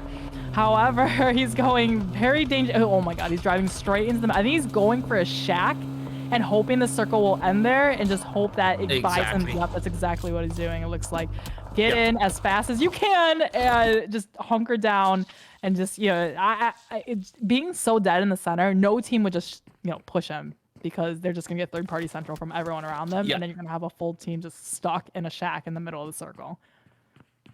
That knock by Godsend onto Wall Street Bets was perfect. Even though the kill wasn't confirmed, it pushed Wall Street's back and Wall Street Bets away. It created a little bit more of an easier opening for Godsend. Yes, they're not quite in the edge of the circle, and we see fade of boring protocol get a knock, but at the end of the day, I recognize and value what Godsend attempted to do in that situation, so it will get confirmed up. Passion Fruit could come in from behind and put a stop to Godsend completely, while Valak is just full sending it into the bridge. Desperate times, desperate measures as they hold on to the rocky side of the river. And there goes Syndicate again, sending it to the Lazarus town and getting taken out by them. BOP, they've been completely on a roll here tonight. One knocked on the edges of the river. It is a good spot there. A lot of rocks to give you kind of safety here. Just got to be careful of, the angles that you might be exposed to. And especially with the water, if you get knocked in the water, that's it. You're donezo. There's no reviving you after you drowned while on your knees into the water. But we still have 39 still left alive. 18 minutes have elapsed. A little over halfway with this match so far. But yeah, again, school, what if it ends in the exact same... Actually, no. I guess it could. It's technically in the circle. The exact same hill that the first game tonight ended in. It's crazy. Absolutely crazy. Oh. Apartment seems to be the favorite. Godsender look to push in, but they don't deal well with what is in front of them. Both Wall Street Bets and Mizexis around. Cura is left on his own. Don't know why they head in that direction, to be fair. It was a really poor decision, and they paid a price. That looks like Godsend. Now it's only Cura left alive. And once again, Godsend just last one left alive. I think before it was Trey. I want to say it was maybe back in back in Sandhawk. I think it was the last one. Oh my God, look. Baba, I don't think has any idea that he's right around the corner. I mean, there is like the blue zone just barely separating him. And I think that Wall Street Bets are going to put that priority, get in the circle now because we're really far outside. And Mizexis already did. They're a step ahead of Wall Street Bets.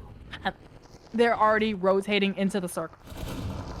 And, there's a reason. Whoa, okay, let's not speak too soon because 19 Esports Leon walked into an absolute animal house and pays the price. Boring protocol using all the bodies to their advantage. Picks up another one on the Azor. Sam along with Alush.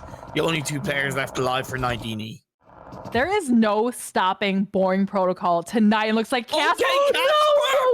Casper! How many was that? Did they all full Mizexis all full sent into the circle? And Casper, I said, he picked the perfect shot to just stop into, and he had Mizexis all full send him, and he just waited there. They all funneled into the same spot, and he took them all out. Well, there was a little bit of help from Knights, by the way. If you look at the kill feed, a little bit of help from Knights, of course. But you're dead right. Great by Casper to keep his precision. Pro era under pressure, but they get the knock onto one of the Knights players. Fishy is knocked down. Pan has to prone down, get the revive. Souza driving on with his truck. A lovely nade being highballed into the area. Just a little bit too short. Good attempt, Alucard. Souza gets knocked. It's Nova to come in on that one, the third party, but it's a lovely roof play by Coops.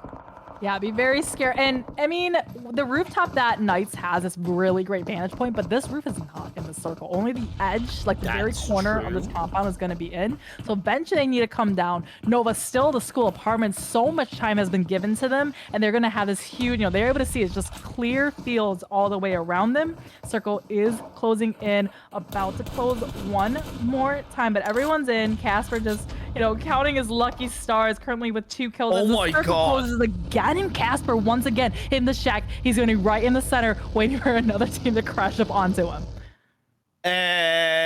Target acquired. Target number 1. Mizexis is a pre-fire, pre-nade. Great pre-nade by Casper. Chico sends it in. They are kind of recognized that. Xenox goes on the other side, and Casper is cleared out. Good attempt, but It was just too hard to handle, too hot to hold on to. The circle also keeps Nova on the edge of apartments in play. Beowulf and the rest of Ghosts try and deal with it quickly, and they do get into the edge of this circle.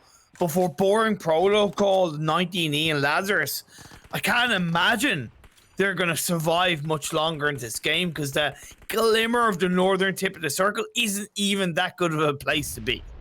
I think you saw the difference in play there. Was it Mizexis or was it Wall Street Bets, who all of a sudden in this shack got tunneled into and just died to Casper with the help of Knights, but they knew there was one in there, so they left Alucard and Coops to watch from afar and make sure in case this person came out, they could come in and get that angle and help the rest of their team. But all four of them in one shack now, and they're just going to be waiting it out here. I kind of disagree with that.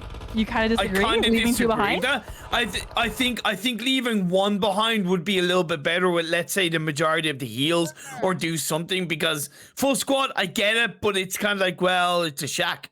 Couple of nades, you're going to be done. Easier said than done. Nova Mercy is going to pick up, I believe, 2 knocks from that one. Wonderfully played out. Boring Protocol putting pressure on the Knights on the other side as they try and carve their way into the edge of the circle. The smoke walls as Fate pushes forward along with Valak.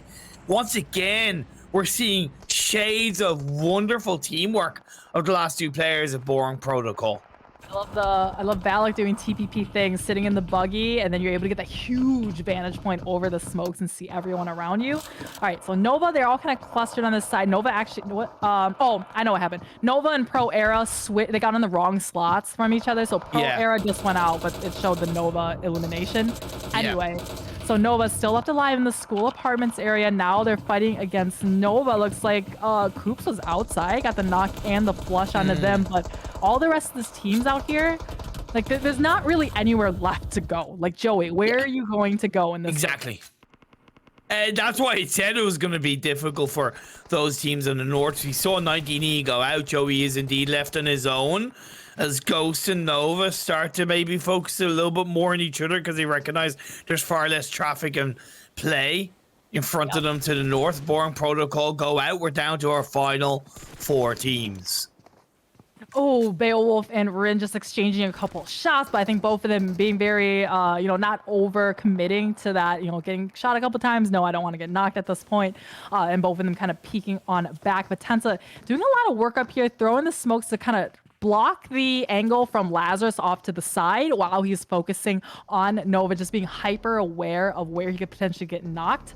And it looks like Ghost getting ready. Beowulf throwing the smokes for Spec and Tensa to move the car just ever so slightly closer. They have a little bit of a gift crate onto the side, but they really need to flush out Joey on this side of the road because he could be a painful, hard thorn in the side to them if they don't take him out quickly. So Joey had a nade. Joey. I saw it. And he pulled it off. Got a pan. Gonna wait and by this time. Well, which would you choose in a battle, a pan or a nade? I think I'd choose a nade. If it's well cooked, one goes throw now. His position has been exposed. Doesn't get the knock on the Spec. But that distraction might be played. Look at the instant nades sent in direction. That's oh my god, the response from Ghost. Absolutely phenomenal. Like, they just don't miss a beat in that moment. Fantastic. Yeah, I think they knew there was just one left. They knew just watching the kill feed, hearing the shots, putting 2 and 2 together, where exactly and who exactly is there. They knew it was only Joey. Nova Esports between the likes of Knights and Ghost. Currently only Sheepban gaining the revive onto Rin. The smokes are about to dissipate with the blue literally against their backs. They're out of time. Rin doesn't even have time to heal as he's just kind of edging on in. All he can hope for is that Ghost and Knights kind of pay attention to each other and they just stop paying attention to Rin here, and maybe he can get a first aid up. A Beowulf, nice spot with the boulder. Tensa, it looks like Chico finishing off memory. That's going to be it for Nova. Nova double teamed is always going to be difficult to deal with, but we get into a 4v3. Ghost with the body advantage, but you could argue you don't really have the positional advantage. HH24 gets knocked. He knew he was in a bit of a risky part of the circle. That's why he instantly looked to chuck out the smokes. Maybe a bit preemptive as there's no real response from the rest of his team. The rest of the Knights realize this. They try and push forward. They really want to control this phase 8 circle. Ghost have to move in. 30 seconds until this blue zone starts closing in. Yep, Spec gets knocked to Xenox with the UMP now. They know they have 2 trapped behind 1 rock as Knights.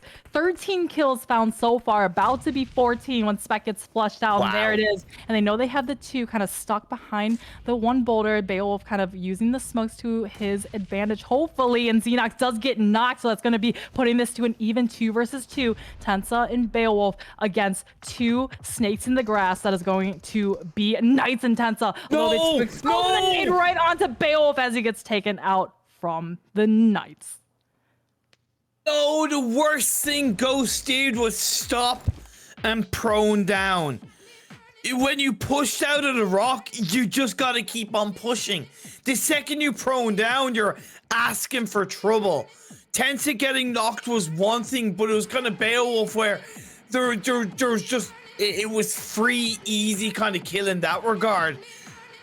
Oh, shame, because Ghost had done such a good job up until that point, moving out of school and sweeping in through from the side, taking down the last player of Lazarus. A deserved chicken dinner for Knights with the amount of kills they got, the way they control that eastern side, just took out player after player. Chico with 6 kills, Xenox with 5, 3 for Alucard and 2 for Coops. Absolutely wonderful. So yeah, deserved chicken dinner for Knights, but a little bit of a throw from Ghost. Oopsies. But Pro Era looks like, or not Pro Era. Yeah, Pro Era, Nova and Pro Era went into the wrong slots of each other, so the logos are going to be a little mismatched here. But Nova Esports in 3rd place. I think, going to the school apartments very early, going from the farm area and just going straight to the school apartment. Actually, going straight to the hill, I believe. Right above it, and then that was actually 19 Esports, but they went straight to the school apartments there and just gave them a lot of time. And I think they were prepping for like a crazy apartment, because this is apartment finish, because that they also went there during the first game, but it ended up happening that way. Nova Esports, very good 3rd place for them. But shout out to Boring Protocol finishing in 5th place. So they've done, I think it was like 1st, and then they got like a 2nd, and they got a 5th. It's very just kind of consistent across the board. Yeah, 110%. Like, and all these 5 games were really kick-ass. It was definitely coincidental that the 2 Rango games ended in very similar areas of the map between school and apartments. I would like to have seen somewhere different, but it was then, to be fair, the 2 Miramar games were quite different in their circle finishes. The Sanhok game was somewhere a little bit different, so we really had a great mix of similar circles to something new, and these games were super entertaining. Like, really, it's 3:20 in the morning for me, and I'm just not tired at all. I'm full of energy. Really, yeah, like really down to the fact that these teams and these games are hella fun. Like, hella fun. I'm pretty, like, I know it's easy to say, but seriously really high tier, and that might sound obvious, but for scrims it's really high tier. Yeah, I love watching these guys play all the time, and because they're like, a lot of them are my friends. We just talk in Discord and stuff, so watching them actually like brag out and do really well, it's really exciting for them and for me. But so I will post the just today's scores on social media soon. After it usually takes me a little bit to make the graphics for it, but I wanted to share just the overall scores for you guys, so you guys know. So this is including today through last week. So number 1 right now is Ghost Gaming with 270 points and 3 chicken dinners. Then we have Lazarus in 2nd place with 265 points and 2 chicken dinners. And then Knights in 3rd place with 264 points with 3 chicken dinners. So I'll just read off like top 10. Then Wall Street Bets, Nova Esports, Boring Protocol, Xset, Passion Fruit, Ogilvy, and then 19 Esports that we have for top 10 right now. Yeah, absolutely spot on. I forget who it was exactly. Was it Yo or Boring Protocol? I think it was Yo that started 14th. I think it was. Oh, yeah, was Yo. Boring Protocol? I think Yo was like 20. something like Maybe that. it was 20. I low key forget, Yeah. to be fair, but I saw again. There's very few teams I didn't see good movement from. There's honestly very few teams that I saw. B Town, I suppose, lackluster.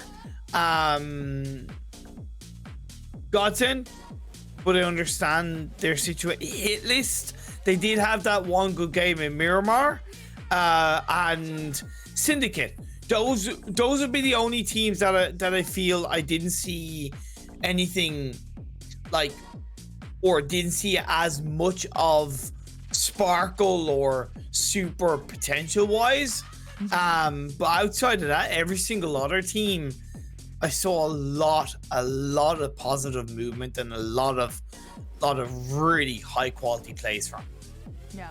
All we can hope for is these teams, use this as practice. They get better. We Exactly. always see improvement from them. So hope they're having fun, but hope they're also learning how to improve themselves as well. Exactly. That's why I'll be looking out tomorrow, the next day, and seeing what's coming. I really love to do my best to try and notice the changes and complement that. And hey, if there are non-changes, whether or not it's intentional or not, highlight those as well. So there's much more to come this week from being new casting together and the teams putting on a show, and I'm looking forward to it. I always have fun casting with you. It's always really fun. Same with you. Okay, so before we go, and you guys stick around for the raid, I am going to just read off do you guys want to know the top 10 fraggers overall? I think that wouldn't be a bad idea. So, top 1, or should I go top 10, or should I go 10th? Okay, 10th is Chico with 32 kills. 9th is HH24 with 33 kills. 8th is the hitless Babanbilla with 33. 7th is Xset Kill Switch with 34. 6th is Xset J-Way with 36. 5th is Ghost Gaming Tensa with 36. 4th is Spec from Ghost with 38. 3rd is Coops with 41 from Knights. 2nd is Lazarus Joey with 42. And number 1 is Knights Xenox with 53 kills. Yeah. Xenox is a beast. Xenox is an absolute beast. So, by the way, and even all the teams in top 10, absolute beast. 53 kills is 37% of Knights killed.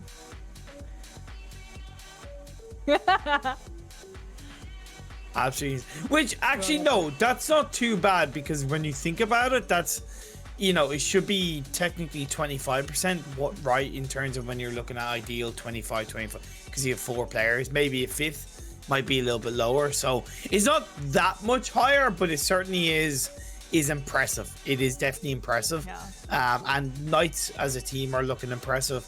So are Lazarus, for the most part. Ghost and Fulton, really, bar the tiny few mistakes. Nova, again, just those massive glimmers, good positioning, maybe a couple of risks taken where they might not do in PMPL, but that's what I know of Nova, though, in these kind of moments, and I expected it. That's why I wasn't really surprised. I really expect that kind of play from Nova, because they're quite experimental at times. And yeah, just good stuff, really good stuff, and boring protocol. Seriously impressive them throughout today's games. All right, guys, so we're gonna head on out, but come back for tomorrow, day number 7. We'll both be back at 7 p.m. Eastern time on this channel.